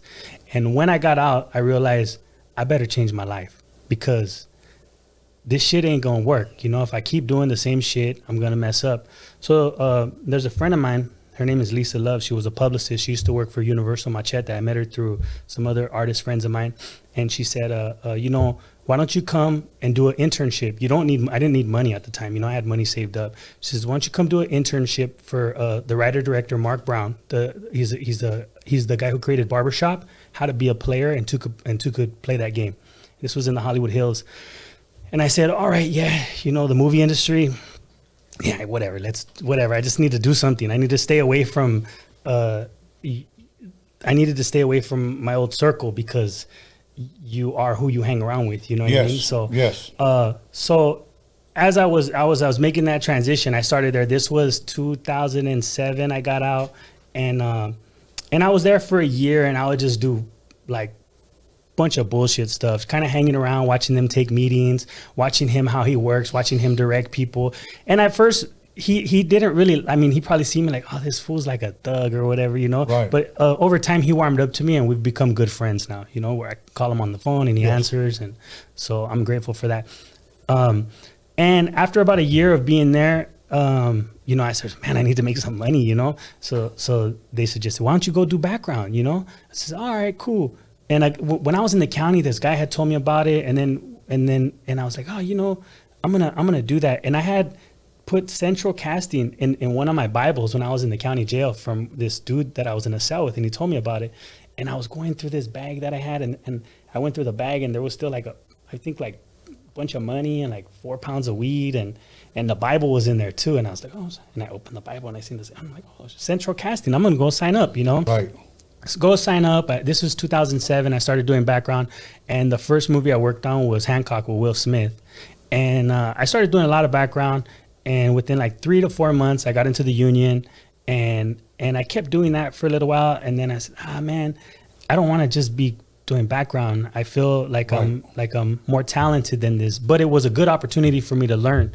So from that, I did a couple independent movies, but I learned a lot in producing my own music videos, because at the same time I was still doing music. I started learning about set lighting, about continuity, about hair and makeup, about that you don't really need to have everything. You can actually rent it, and you can kind of create this facade of whatever it is that you're trying to make. You can produce something, you know? And at the same time, I started, I was doing acting, and I was also working I have like multifaceted, so I'm going to get into it. Yeah. So I'm trying to get away from drug dealing at the time. I'm still kind of 1 foot in and 1 foot out, and I'm doing more TV stuff and trying to stay into it as much as possible, because it's keeping me away from the streets. And I started working as a PA for Judge Judy and for Judge Joe Brown at KTLA. So that kept me busy. So I was working there Tuesday, Wednesday, Thursday for Judge Judy. The next week I'd work Tuesday, Wednesday, Thursday for Joe Brown. And in between that, Monday, Friday, Saturday, and Sunday, I was doing background, production, acting. I'll do it for free sometimes, you know what I mean? Just give me gas or buy me dinner or whatever. And I worked there for about 3 seasons doing PA work, and I was still doing background. And again, still, I think I did like some small shorts, something for like Hot 97 New York. And I did like some YouTube videos, a couple, like this one where I kidnapped this kid named Lucas that got 1 million views. It was this Nickelodeon fame thing, like in the early 2008 or whatever. Yeah. And then from there, I got laid off at Judge Judy after 3 seasons, and Judge Joe Brown got canceled. And I ran into someone as I was walking out of the gym, and she hired me, and I went to South Dakota, and I worked as a PA on a show called Full Throttle Saloon, True TV. It was a show about all the bikers that go to Sturgis, South Dakota. Great experience. I got to meet, you know, the natives out there. They're like Chicanos too, you know what I'm saying? Because we're all of indigenous descent, you know, so it was pretty cool. From South Dakota, I came back. Now, this is like 7 years later, and I'm still wanting to change my life. I'm still stuck in this thing. I'm living in Boyle Heights. I'm like, I got to get out of here. So I have a friend a big tax incentive went out to Atlanta, Georgia, where they started making a bunch of big features. And a friend of mine was like, man, just come out here. We'll get you into work. And I tried to get into the unions here in Los Angeles, but because I wasn't born or directly related to people, it was kind of difficult for me to get in. So I said, well, I'm going to go to Georgia and I'm going to go put the work in and just see what happens, you know? So I went out there to Georgia and in Atlanta, and I was there 3 years. I did Insurgent, Divergent, Allegiant, Alvin and the Chipmunks, Fifth Wave, Black Panther, all like $100 million movie budgets or whatever. Wow. You know, the last movie I did was Marvel's Black Panther. Wow. So Wakanda was built by Mexicans, by the way, you know. Say that again? Wakanda was built by Mexicans, you know. We built everything. Yeah, we built everything. And nobody works harder than a Mexican, bro. No. But it was cool, that aspect, because then I was able to see like, wow, this is like, you can do anything if you have a budget. You know, you can see like, you can build a spaceship. You can be in Africa and be in Georgia. You know, you can do anything. Like, it just helped my imagination grow. And all these things still, you know, in between all this stuff, you know, I'm still taking classes. I've done like stand-up comedy. I've studied like at playhouses. I just enjoy the art of it. You know what I mean? I want to touch on something really, really quick, because I think I kind of go off on a tangent there. No, I'm sorry, it's all good, brother, and I love it because it gives me an opportunity to take mental notes and then to ask you. But I want to touch on you going to prison, and I'm gonna tell you why. Because you said you would, what you were doing, they were trying to give you 20 years. Yes. And the reason why I want to touch on that is because maybe there's somebody out there listening that's hearing, and maybe that's they're in your shoes. Like, I'm doing this, but at the same time I'm trying to do this. Well, if you don't mind me asking, or maybe you don't want to go too into it, why were they trying to give you 20 years? Because I as a kid, I already been to the youth authority. I had got a charge, so that automatically gave me another 10 years enhancement on the crime that I had. I got caught with a kilo of cocaine and $50,000 cash. So I wasn't a big time dude, but I wasn't a little time dude either. I was out here. Right. I mean, passing through my hands at least $100,000 a week, you know. So we were doing it. I mean, I had cars and jewelry, and I was caught up in the life, you know. Right. So you couldn't just say I was just using it and that was pocket money. No, you couldn't. But you know, the thing is that I know why I did it now that I reflect back on it. I wanted to be a rapper and be in music so bad that I was willing to do that. I was willing to push it, and I wanted it to grow. You know, I wanted the chain. I wanted the big car. I wanted the $7,000 rims. I wanted the dope-ass apartment. I was living like in Studio City on Violin and Ventura. I wanted to have 2 girlfriends. I wanted, you know what I'm saying? Like, I was influenced and in like almost like infected and like hypnotized by the music at the time, you know. And a lot of at that point I had pushed about 50,000 units. Now, these are not all units sold, but this was me manufacturing them. You know, I would manufacture 5,000, 10,000 CDs at a time and give them away, send them to the dope spot, and give people boxes. You know, I had homies that would like to drink beer. I'd be like, here's 200 CDs, and I'd say just ask for donations in the street, and they'd be getting donations for the CDs and buying beer money. And for me, it was cool because they were doing the footwork, and people would be like, man, you got fools out here selling your CD. I mean, I didn't care. I had a lot of money already at the time, you know. And for me, it was like paying for promotion, you know. But I've done at that point, up until that point where I went to prison, I had my last CD was a full jewel case, 5-panel, full color insert, flip on the other side with a DVD with 3 videos back. I mean, this is 06, 07. People weren't really doing that, you know. I had artists like Malverde. He was signed to Universal. I had Sun Doobie on there. For me, it was pretty good. That was like the highlight. And then obviously we'll get back to, was that your first album? No, that was not. That was like my first album came out in 03. That was 07. Okay, we'll come back to 03, but I just want to touch on something really quick. When we come back from break, we'll touch on your first album, okay? But I just wanted to say, then you go to jail. Did you think you were going to get the 20 years at one point? I would have been happy with 5. I would have been happy with 5. And you know, I don't want to say I made a deal with God, but I just said, you know what? When I get out, you know, I'm gonna take my foot off the gas, because I felt like as a younger person, I was always with my foot on the gas, trying to go. Right. And sometimes you just need to take your time, you know, and you learn that only as you get older. Like, take it easy. You how know? old were you at that time that you got caught? 26, 27. Okay.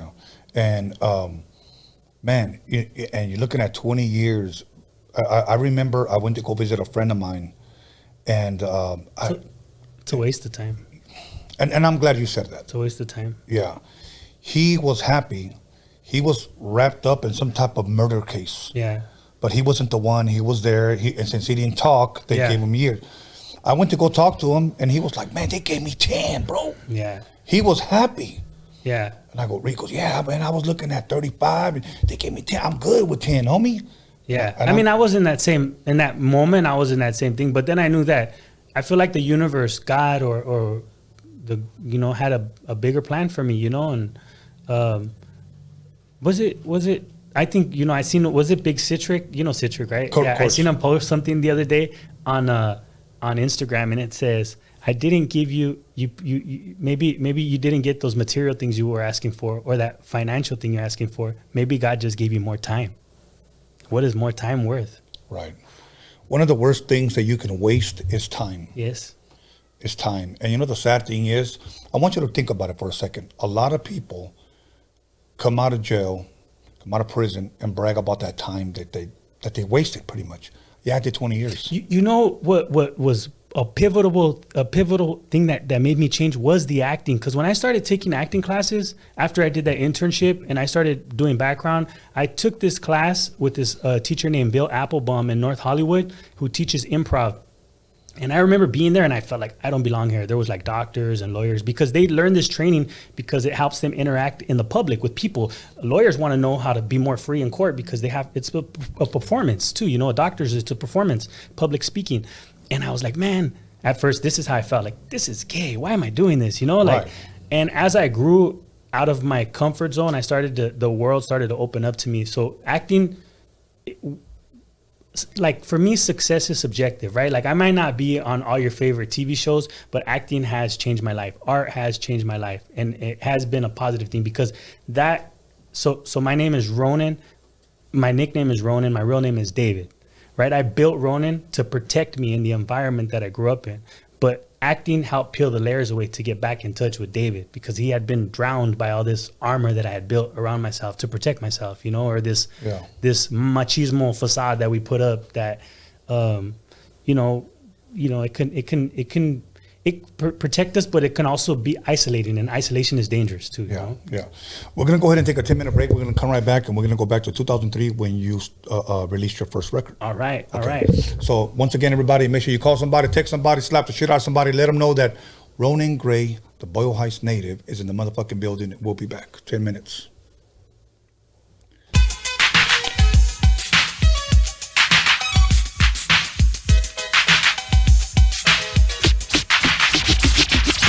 You'll call somebody, text somebody, slap the shit out of somebody. Let them know that Rhodium Radio is live up in this biatch.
Wow.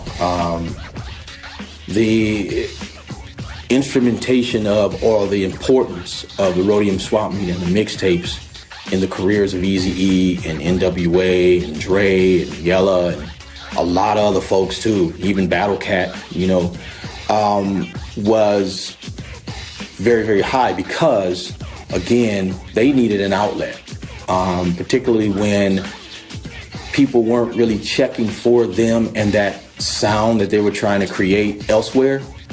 At the Roadium, you had at least a way to mass market your stuff and have people listen to it and give it an opportunity and give it a chance. And because Steve believed in and already had a relationship with Dre and Yella, he was more open to allow them to do that. And they were doing mixtapes for him too. Dre was doing them, Yella was doing them. So you could squeeze in, or they could squeeze in or sneak in some of that NWA stuff. So when people bought the mixtapes and they heard the songs in there, yo, what's that song? It's dope, I want to hear that again. So it was a way to really market NWA and market the material that they had that wasn't getting, let's say the radio play or getting the distribution that it needed at that time. Steve is definitely a part of the beginning. And he was there, gave everybody a voice. And that was in the beginning. It gave everybody inspiration to want to do more. Like you, made you want to do more. Like me, made me want to do more. Like Q, everybody, Ren. It goes down. The list is so long on how the Rhodium swap meet inspired people to be able to put music out because people couldn't put music out there. You know what I'm saying? So if you get your little song and you put it on the Rhodium swap meet, it'll be all over LA. You know what I'm saying? You didn't have to press up no records back in there. But you did, but if you got them to Steve, they would be on the mixtape because he would put them on the mixtape. And I remember he was bringing the big crate and Steve, you get the crate and put them diamond style. And he would pick them up, give them to Drake, 4-track. They had the 4-track right there. And Steve would just sit there the whole day. They sit there the whole day. So I just remember that. I mean, a lot of stuff happened back then.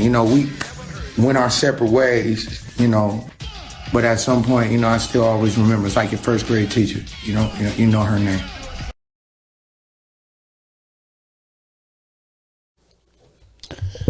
And welcome back, everybody, to Rhodium Radio episode 162.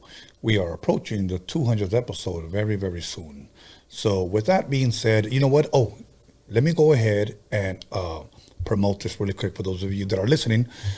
Yes, I'm on TikTok. I'm not going to lie. So I always told people that you'll see me on Pornhub before TikTok, but I'm not on Pornhub. I'm on TikTok. So if you guys want to follow us on TikTok, I put content there that I don't post on my Instagram or on my Facebook at Rhodium Radio.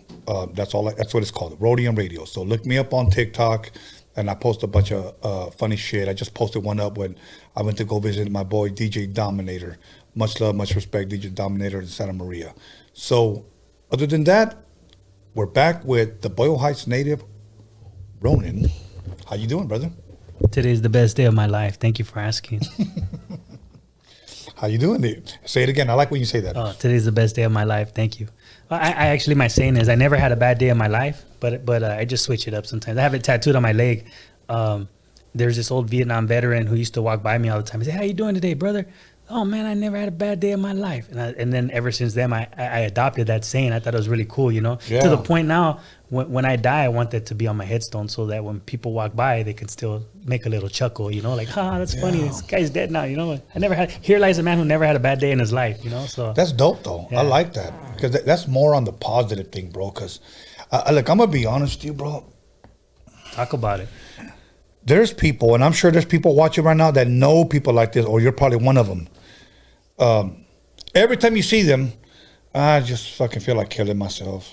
Yes. Life sucks. If it wasn't for bad luck, I wouldn't have luck at all.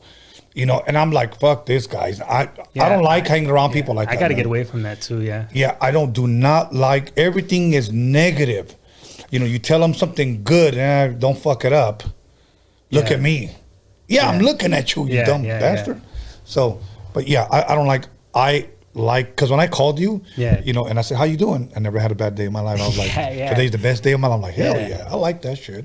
I mean, you know, like you're alive, you're healthy, you have all your 5 senses.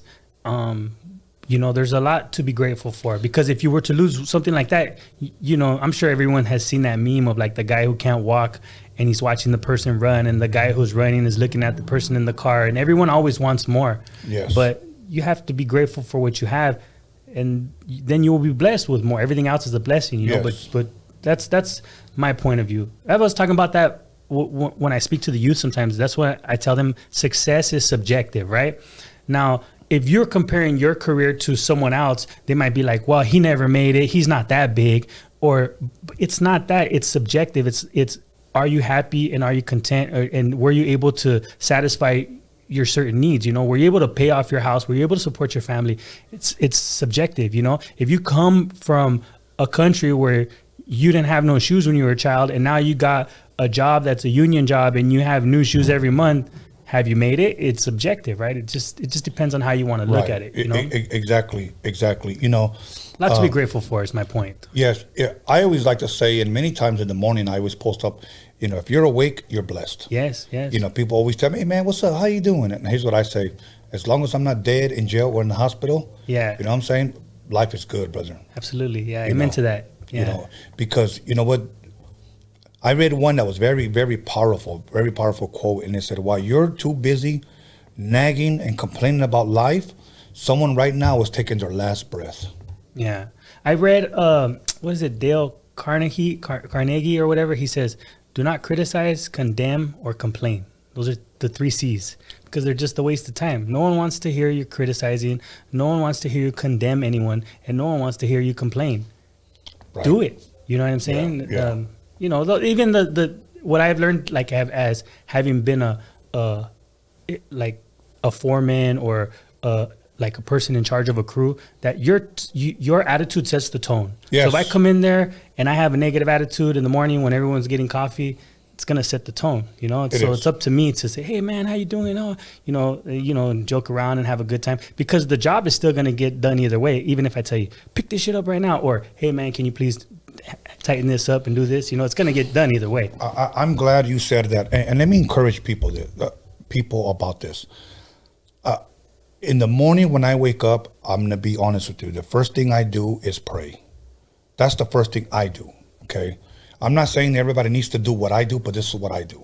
And I'll tell you why, because there's been days where people have either called me, text me, and they're miserable, and they tell me about their sad, pathetic life. Yes. You know, now, I pray for them and I wish them well, but understand that my ears are not trash cans, bro. You know, you come and then you vent and you dump all your bullshit on me, and I just barely woke up. Yes. And you know what it did? It set the tone for... I'm almost like angry or miserable, and I snap at people. You're resentful because of that almost. It's like, yeah, hey, why'd you tell me all this stuff for? Yeah. Yes. Oh, you hear so-and-so was talking. I don't care. Like, I don't care. Like, that doesn't bother. I don't care. Don't tell me. I literally had to block people because everything they would send me in the morning was just negative. Yeah. And they didn't think it, but it was negative to me. Yeah. So now I don't even grab my phone, wake up, honestly, and I pray that God will bless me throughout the day. And I pray that I would be a blessing to someone. Look, as I'm getting older, and I've said this plenty of times, I have more years behind me than I have in front of me. Correct. Yeah. Okay. Time. When I'm gone, I want to be missed because I want to say that I've been blessed to be a blessing. So I want to bless others. That's what I want to do. And you are. Yeah. Thank you, man. Thank you. Yeah, you are. I was going to say something right now about, what were you saying about waking up, negativity, people hitting you up in the morning, you know. So let me say this, and if you're one of these guys or one of these gals that send me crap at Instagram or through text message, you know, just save it. Yeah. Just save it, because most likely you're probably getting blocked. I don't do that to people, you know, so don't do that to me. Oh, that's what I was going to say. What I do every morning is I journal. I do that, and it helps my writing all across the board. It helps my rapping. It helps me reflect. And I feel, I have friends and I have acquaintances and I have family, but I feel alone in the world. I feel like I'm by myself. I'm born alone and I will die alone. I feel by myself. And so with my journal, I write my thoughts and I'm able to reflect and self-analyze myself. You know, I can be like, hey, I don't know why this person slammed the door on me today. You know, I can write personal things to myself, but journaling helps me out a lot. It helps me a lot. And I write every morning. I put the timer on and I write for 10 to 15 minutes and I just free write. I could be like, oh, that woman at the supermarket was giving me the eye again. I wonder if she likes me. I don't know. I'll probably never ask her out, but she's cool. Man, I got some gum on my boot. Those are some new boots. I wish I didn't get the gum. Maybe I shouldn't have worn them. Just random stream of thoughts. And it really, that helps me out a lot. Get rid of all that whatever. And if I want to dump something like, oh, I don't like this person or whatever, I write it down. And then I feel better about it without having to vent. Right. And give that burden to someone else, you know. Sometimes you need counsel, but for the most part, I just kind of and that's good. Journal. I'm sure there's probably people out there that need help in that because journaling. I suggest journaling to anybody. You can write whatever you want. You can say whatever you want, and there's no one that's ever going to read it. You could burn them when you're done. You know what I'm saying? But just tell your truth to yourself, you know, because it's just like when people diet and they cheat. You're only cheating yourself. You're only cheating yourself. Like, or you're supposed to work out and you didn't. And you're like, yeah, I've been working out. And you're only cheating yourself. Yeah. You know, so you're dieting and then you're looking around, nobody's looking, and then you take that piece of cake in your mouth. That's me though. Yeah, I like that. All good. Or you say, I'm not going to drink to people, so you drink in the closet or like. Oh yeah. Well, I don't really have that problem, but yeah. No, the same thing. I probably have that problem with, desserts, you know. You know what? Now let's go back to 2003. You talked about the release of your first album. Yes. Give us the title. Who produced it? The first album in 2003 was titled "Taking a Shot," and it was produced by a couple of various producers. So the interesting story about that is the very first record I ever recorded was in 1998. In the city of Oxnard with A.DA, the Pocos Pero Locos. They had a studio out there, and I was probably about 14 years old. And then a month after that, this is 98 and 99, I went to the Youth Authority. So I stopped recording music, and I did a couple years there. And in that time, you know, I kept writing, kept journaling, kept working on it. And then rap became like a dream and a fantasy, like, oh, when I get out, this is what I'm going to do. So when I got out in 01, and then I still continued to work on music and then released a project in 03. And so I had that record produced by E-Dub. I have some records produced by a guy named Nostalgic out of Fillmore. A friend of mine named Sean Trey. And who else? What other producers were on there? I think that's it. That's all I could think about right now. But it wasn't like, they were just acquaintances, friends of mine that were helping me out. You know, they seen how passionate I was about making music. So right. And at that time, it's like I'll rap over anything, you know. So right. So the album drops 2003. How many songs were on that album? 12. It comes out. What was the response that you were getting, being that this was your first album? I pressed up for that album. I did 1,000 copies when I pressed it out, and people liked it. You know, people were like, "Wow, there's some." I have some songs on there. I think it's The Unwritten Letter, where I talk about my mother's abuse with heroin and how it affects me. I have some songs that I like, poems that I learned when I was in the Youth Authority called Trouble's a Ton. It's a really cool saying. It's by Edmund Vance Cook. I think it's 1890 or something like that. He says, "A trouble's a ton, or a trouble's an ounce, or a trouble is what you make it. It isn't the fact that you're hurt that counts, but only how did you take it." You see, a trouble is what you make it, right? Right. So I turn those kind of like poems and stuff into songs. So it's real poetic, a lot of offbeat. You know, obviously I had to work on my flow and everything, but I mean, you can only get better if you continue to practice, you know? So since then I've continued and I've evolved, you know? So when I look back at it, I'm kind of like, but it's a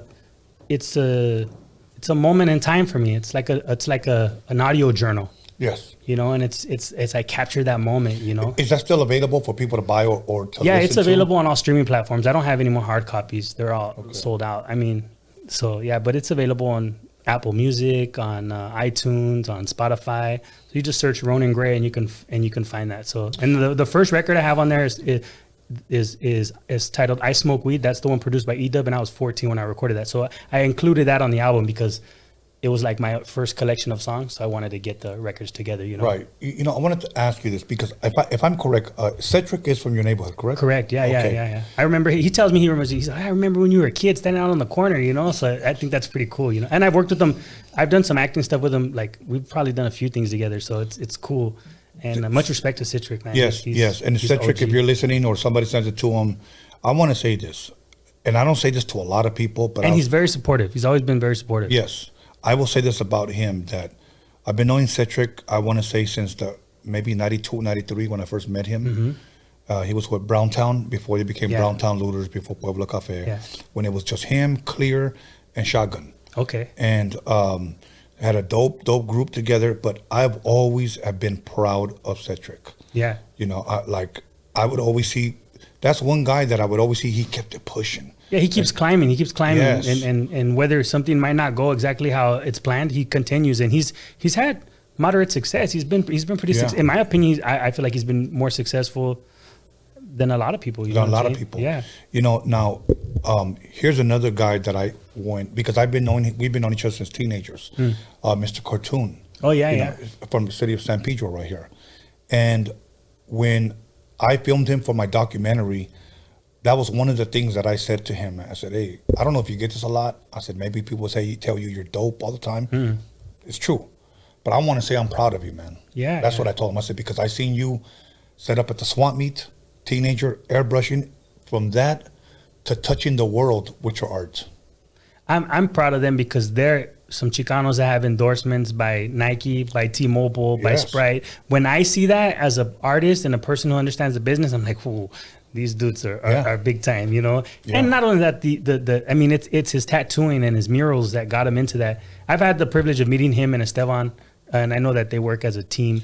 A friend of mine, Rascal, took me down there one time. We finished shooting a music video, and he's like, "Do you want to meet him? Come on, man." We took me down there, and they were real positive, and they took the time to meet me and talk to me. You know, it was cool. It was real cool. Yeah, you know, but there was one thing that I was gonna say about Cedric that just slipped my mind. But okay. Here it is. He's from your neighborhood. I believe this guy is from your neighborhood as well. I'm not sure. But I know Cedric knows him very, very well. This was an artist, and maybe you guys out there know who he is. He was supposed to be, I don't want to say the next big thing, but I would say he was supposed to be something big during the early 90s, and he was almost signed to Disney. But something happened to him that he wasn't the same anymore. Oh. His name was Machete. Oh, okay. I don't know if you've ever remember, light-skinned Mexican dude. Like he looked like he could have been in the group Menudo. No, but it sounds familiar because I mean that's like a typical kind of name or whatever. Yeah. But and he was because I remember like Cantro Machete, and then I remember the record label Machete because I had a friend that was signed to Machete. This guy was the first Machete that I know. Interesting. All right. And light-skinned Mexican dude, kind of long hair. That's why I said it could have been like in that group Menudo or something. Yeah. Very, very talented. That Disney took an interest in him, and he rapped all in Spanish, at least because I was supposed to produce his record. We were on the same record label. Can I find him online still? Is there any stuff? No. See, honestly, I don't know what happened, and if anybody out there listening and they know who Machete is, Big Cedric knows who he is. Okay. Knows him very, very well. I don't even think he's even rapping no more. The last time I saw him, it looked like, man, I even feel bad saying this because I hope I'm wrong, but it looked like he had lost his mind. And this guy was a very, very bright, intelligent person when I first met him. I mean, he'd come over and have tamales and eat food with me and my mom there. You know, and because I was working on his album, and his album was supposed to be like very, very militant, like Mexican militant, revolutionary. Yes. Yeah. So they saw that and they said, "We're gonna sign this guy." And it never happened, dude. And I ran into him one other time, and he didn't look all there anymore, bro. Yeah. And it just shocked me. So I brought him up because I thought maybe you might have known him. No, so, I don't think I've had the privilege of meeting him, but I mean, I'll look him up. It'd be kind of cool to know about Machete. him. Cedric was the last guy that I know that's seen him. Yeah. And so if anybody out there knows who I'm talking about, he came out in the early 90s, and he was supposed to be signed to Disney, and I was supposed to produce his record, but I don't know whatever happened to him. Yeah. I think he could have almost been like, if you will, the Mexican KRS-One. Oh wow. Yeah. Like that. Yeah. Political, revolutionary. Yes. social conscious. That's pretty cool. Now, your album drops in 2003. When does your next one? Give us a timeline. Okay, so 2003, Taking a Shot. I put a mixtape out in 2004 called Triple O Mixtape Volume 2, featuring artists that I'm working with. 2005, I dropped an album called Simple People. And that one has my first music video. My first music video was called Pow Pow Pow. They played it like on LA Onda TV, thanks to Big Citric and all that. Yeah, I remember that. Millions of people seen it, I think. I don't know how many people watch TV. A lot of people seen it. Right. It was a pretty crazy song about 7 of my friends that were murdered in 3 months after my release from the Youth Authority. And we were all from different neighborhoods, and we kind of banded together, and we had this kind of trade going on. You know what I mean? Like through different neighborhoods, associations. And so I write about that, and then I was like, wow, that's crazy that people gravitated toward that song. And the video's still up. It's called Pow Pow Pow. It's my first music video that ever got. So that you said 7 friends were killed? Correct. Now, just to ask, because I'm a very detailed person, all together or at different? No, at different times. Yeah. So I knew that that I felt like, man, like I felt weird, like what's going on, I don't understand why I wasn't one of number 8 almost, you know what I'm saying? Right. Like one of them got shot at a party. The other one got hit by a semi truck. Another one, him and his brother got executed in the park. Another one, these guys were all from different neighborhoods too, so they had their own little issues going on in their own neighborhoods. Yeah. Another guy didn't want to be from his neighborhood anymore, and they executed him in his front yard. And I just I don't know. It's just fate, It's just fate. You don't know when your time, we know where we're born, but not where it's gonna end, so but it was I remember because the thing that sparked that is I kept telling this friend of mine, yeah, I'm gonna buy a motorcycle. He's like, man, shut up, fool, you ain't gonna buy no motorcycle. You keep saying that. So I'm like, I'm not gonna call this fool for a month, I'm gonna buy the motorcycle. And then I call him in a month, and his girlfriend answers the phone, and she says, oh man, Ronin, I've been trying to get in touch with you, I couldn't find your number. And I say, oh, what's up? And she's like, oh, he's dead. And I was like, fuck, that shit just blew my mind, and right. And then just hearing about, it just seemed like a sequence of stuff happened. Now this is like early 20s, and people just started dying. So, I mean, that happens as we get older, even now, like some people like, well, who is Ronin in Boyle Heights, right? Like, and even with my pops, like, it was like all that bad stuff that we do when we're younger, nobody even remembers it, because almost all those guys are in jail. Most of them are dead. Yeah. And and now that all that stuff that you did accumulated to build your reputation is like, I don't know.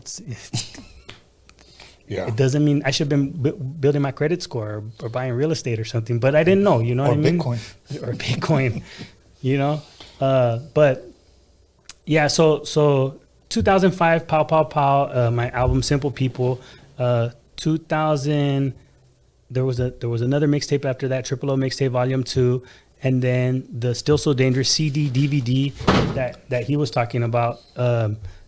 That one I did, I think I pressed up 15,000 copies of that. So by that time I had already accumulated about 50,000 hard copies. And then I went to jail, then I got out, so 07, then I didn't release my next project till 09. And then it started like taking like a decline, 09, 11, 2014. And then I didn't record nothing for a while. And then 2019, I dropped 3 projects. 2020, I dropped 2 or 3 projects. And I mean, I'm currently working on a project now. So I probably have about 15 to 20 projects, maybe over 100 songs or more, Okay. Probably about 25 music videos, probably more than 100 songs. My last project I'm proud of is produced by a guy named Willpower out of Atlanta, Georgia. And Willpower has produced for Eminem. He's produced for The Game. Yellow Wolf was one of the big artists. He did like Out the Trunk music for him. So, and I met him while living in Atlanta. So making these kind of connections, like I find the chemistry going out of town better for me, because it's like I'm going to work, I have to take a flight. I have to have a room. I rent a car. And it's like, I'm here to work. I'm here to work on the album. It's not like I'm going down the street, and it becomes too much like I'm hanging out if it's too close to home. So by taking that trip, it makes it like, here we go. You focus. It's time to work. You know what I mean? So the last couple projects that I did we're in Atlanta and in Houston, Texas. I work with this guy in Houston, Texas named, so shout out to Willpower. And in Houston, Texas, I work with a guy named Solos Music, and he's done a bunch of records for people. And he did 2 projects with me called No Bad Days, Volume 1 and Volume 2. And right now I'm working on another project. And I got records by this guy named Black Metaphor, who's produced on every Rick Ross album, who's produced for Bootsy Badass. And, I think the sound is really good. So, but I never have high expectations. I don't care if I do care. Of course, I want the music to get out there and I want the masses to enjoy it. But I don't, I just have to get it out. So that's why I do it. Right. I have to get it out, especially when I get warmed up and I start writing. I'll take long periods of not doing music, and I don't know. I just I get possessed and I want to do music, and I hear the melodies and I do it. Yeah. You know what it is. The music takes over you, and it's true. And you're like, nah, and all of a sudden, it just starts. Yeah, and then yeah. So that's my musical journey thus far. Yeah. Now, as far as acting, are you still acting? Yeah, I'm still acting. I'm still in the union. I'm in 3 unions in motion picture. So I'm in the Labor's Union, I'm in the Teamsters Union, and I'm in SAG-AFTRA. And I still audition. When's the last?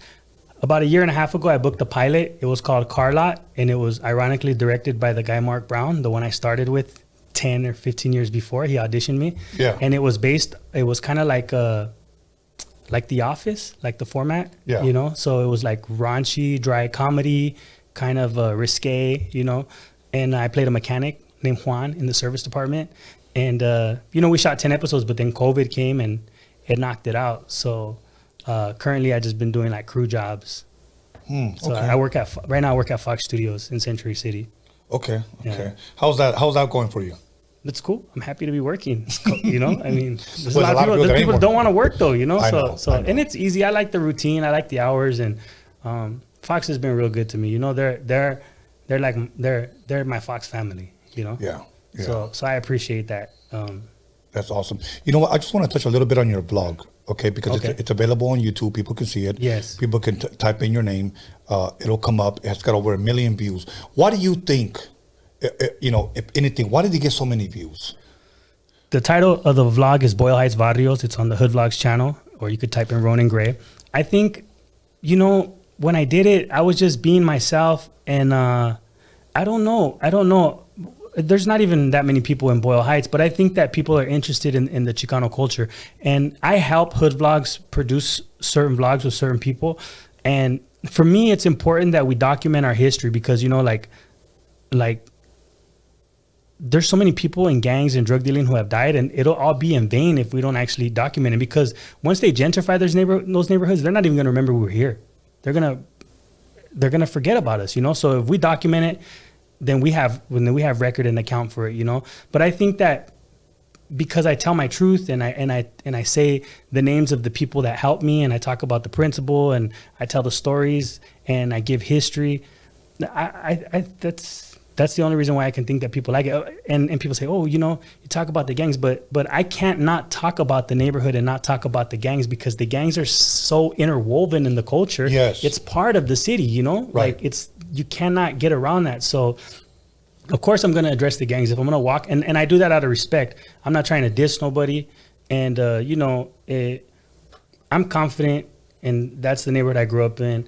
And the people that matter know who I am, and they like it. You know what I'm saying? They're like, yeah, you did a good job representing the area. You know what I'm saying? So, and I appreciate that, but yeah, I don't know. I think the biggest comment I got was on my hair, cause I have the braids or whatever, but I did a show the night before, and I was like, oh man, I got to do this vlog. So I just went and did it, and I didn't think it was going to be like that. But the negative comments of my hair helped push the video up higher in the analytics. So, it works for me. So, and I noticed that when I wear my hair like that, like if I go certain places, people recognize me. Like, oh, hey man, I seen you.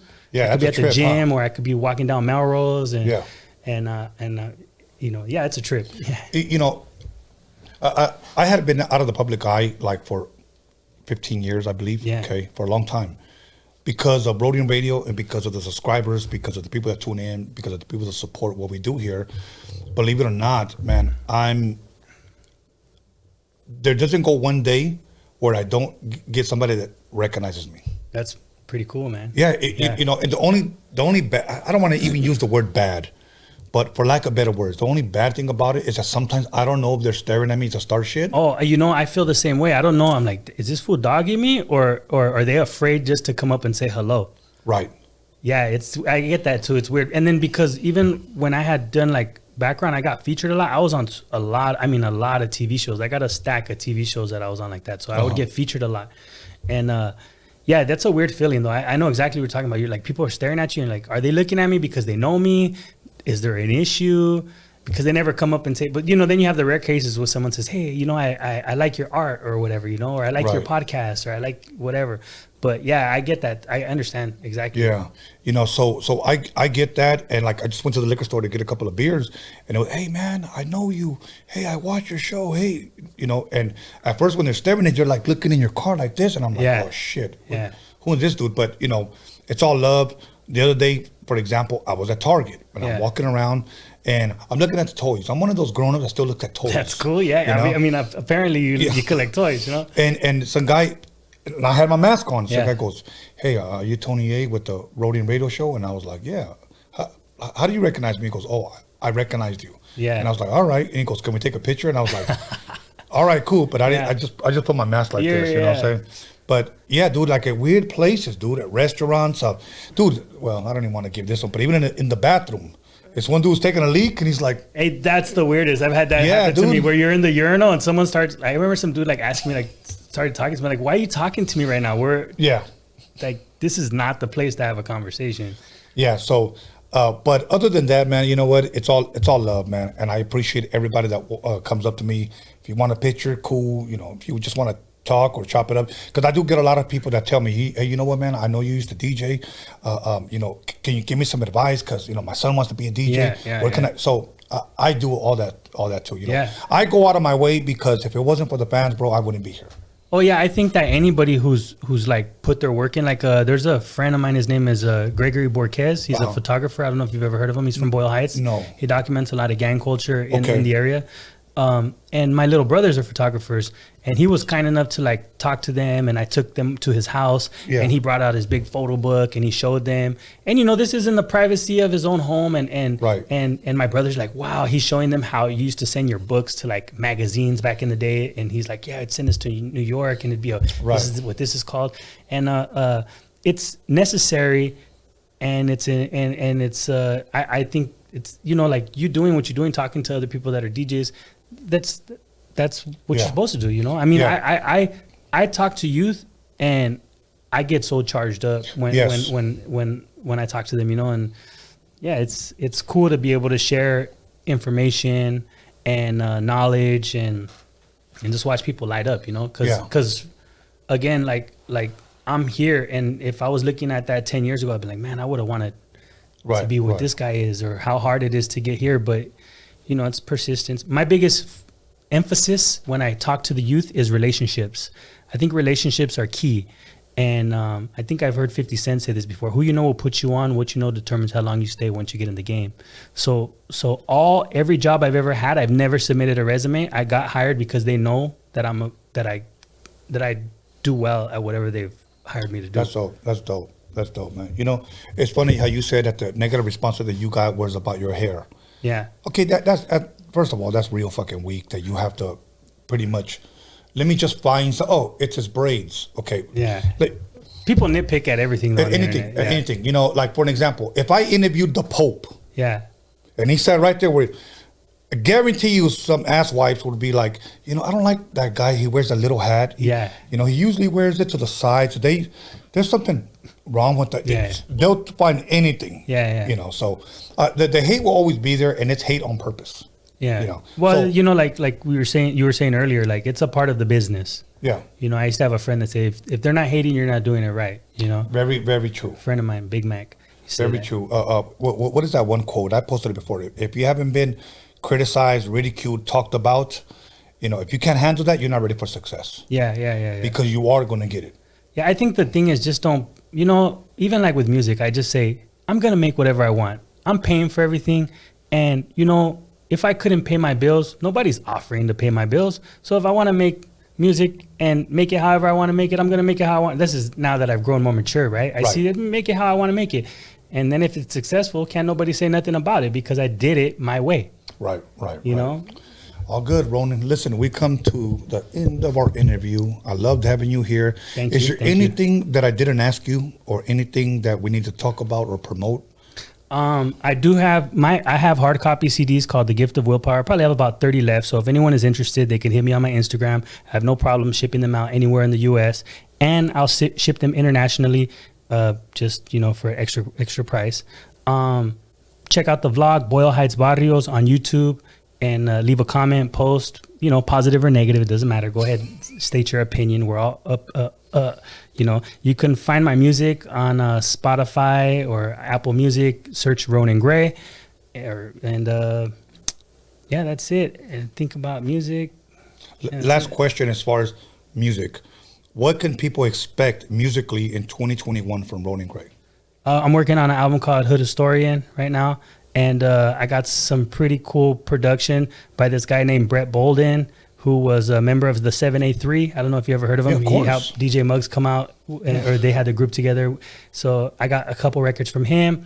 I got a few records from Black Metaphor, who's a big-time producer out of Atlanta. Who else do I have on there? I got Solo's Music on there. And I got some kid out of Oxnard who's like a new producer.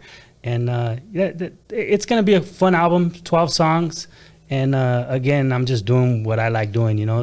And yeah, like me, I let the songs run 5 minutes if I want, you know, like, you know, we need that today. You don't have to listen to it. You don't have to like it. But you know, what keeps me doing it too is there are those 50 people that still purchase stuff, you know? So every time I drop a project now, I try to make 100 hard copies and just make them available to whoever wants them. Limited edition, signed, numbered, and then the rest you can stream it, you know? So, it's nice to have something for the fans, you know, tangible. So absolutely. So what with us coming to the end of our interview, just allow me to say I want to thank you for giving me the honor and the pleasure to interview you, sitting across from you, learning from you, hearing your story, and especially about the I'm Not Your Puppet one. Yeah, that was freaking hilarious. Hey, thank you, man. Thank you. Yeah. And I also want to thank Celeste for coming through and blessing us with the interview as well. We wish you nothing but love and respect and success. So Ronin, thank you once again. Everybody watching, much love, much respect to you guys, the Rhodium Radio Warriors. I want to give a shout out to Anthony for running this ship, my son B. Scallon for helping me promote this, and Alex Cervantes Enterprise, who also helps us here.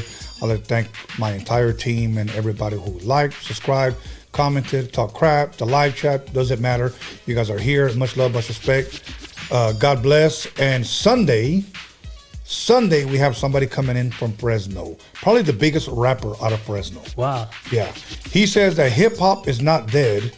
It lives in Fresno. Hey, thank you for showing love to brothers from all sides. You know, that's what's up too. Hey, man, it's important.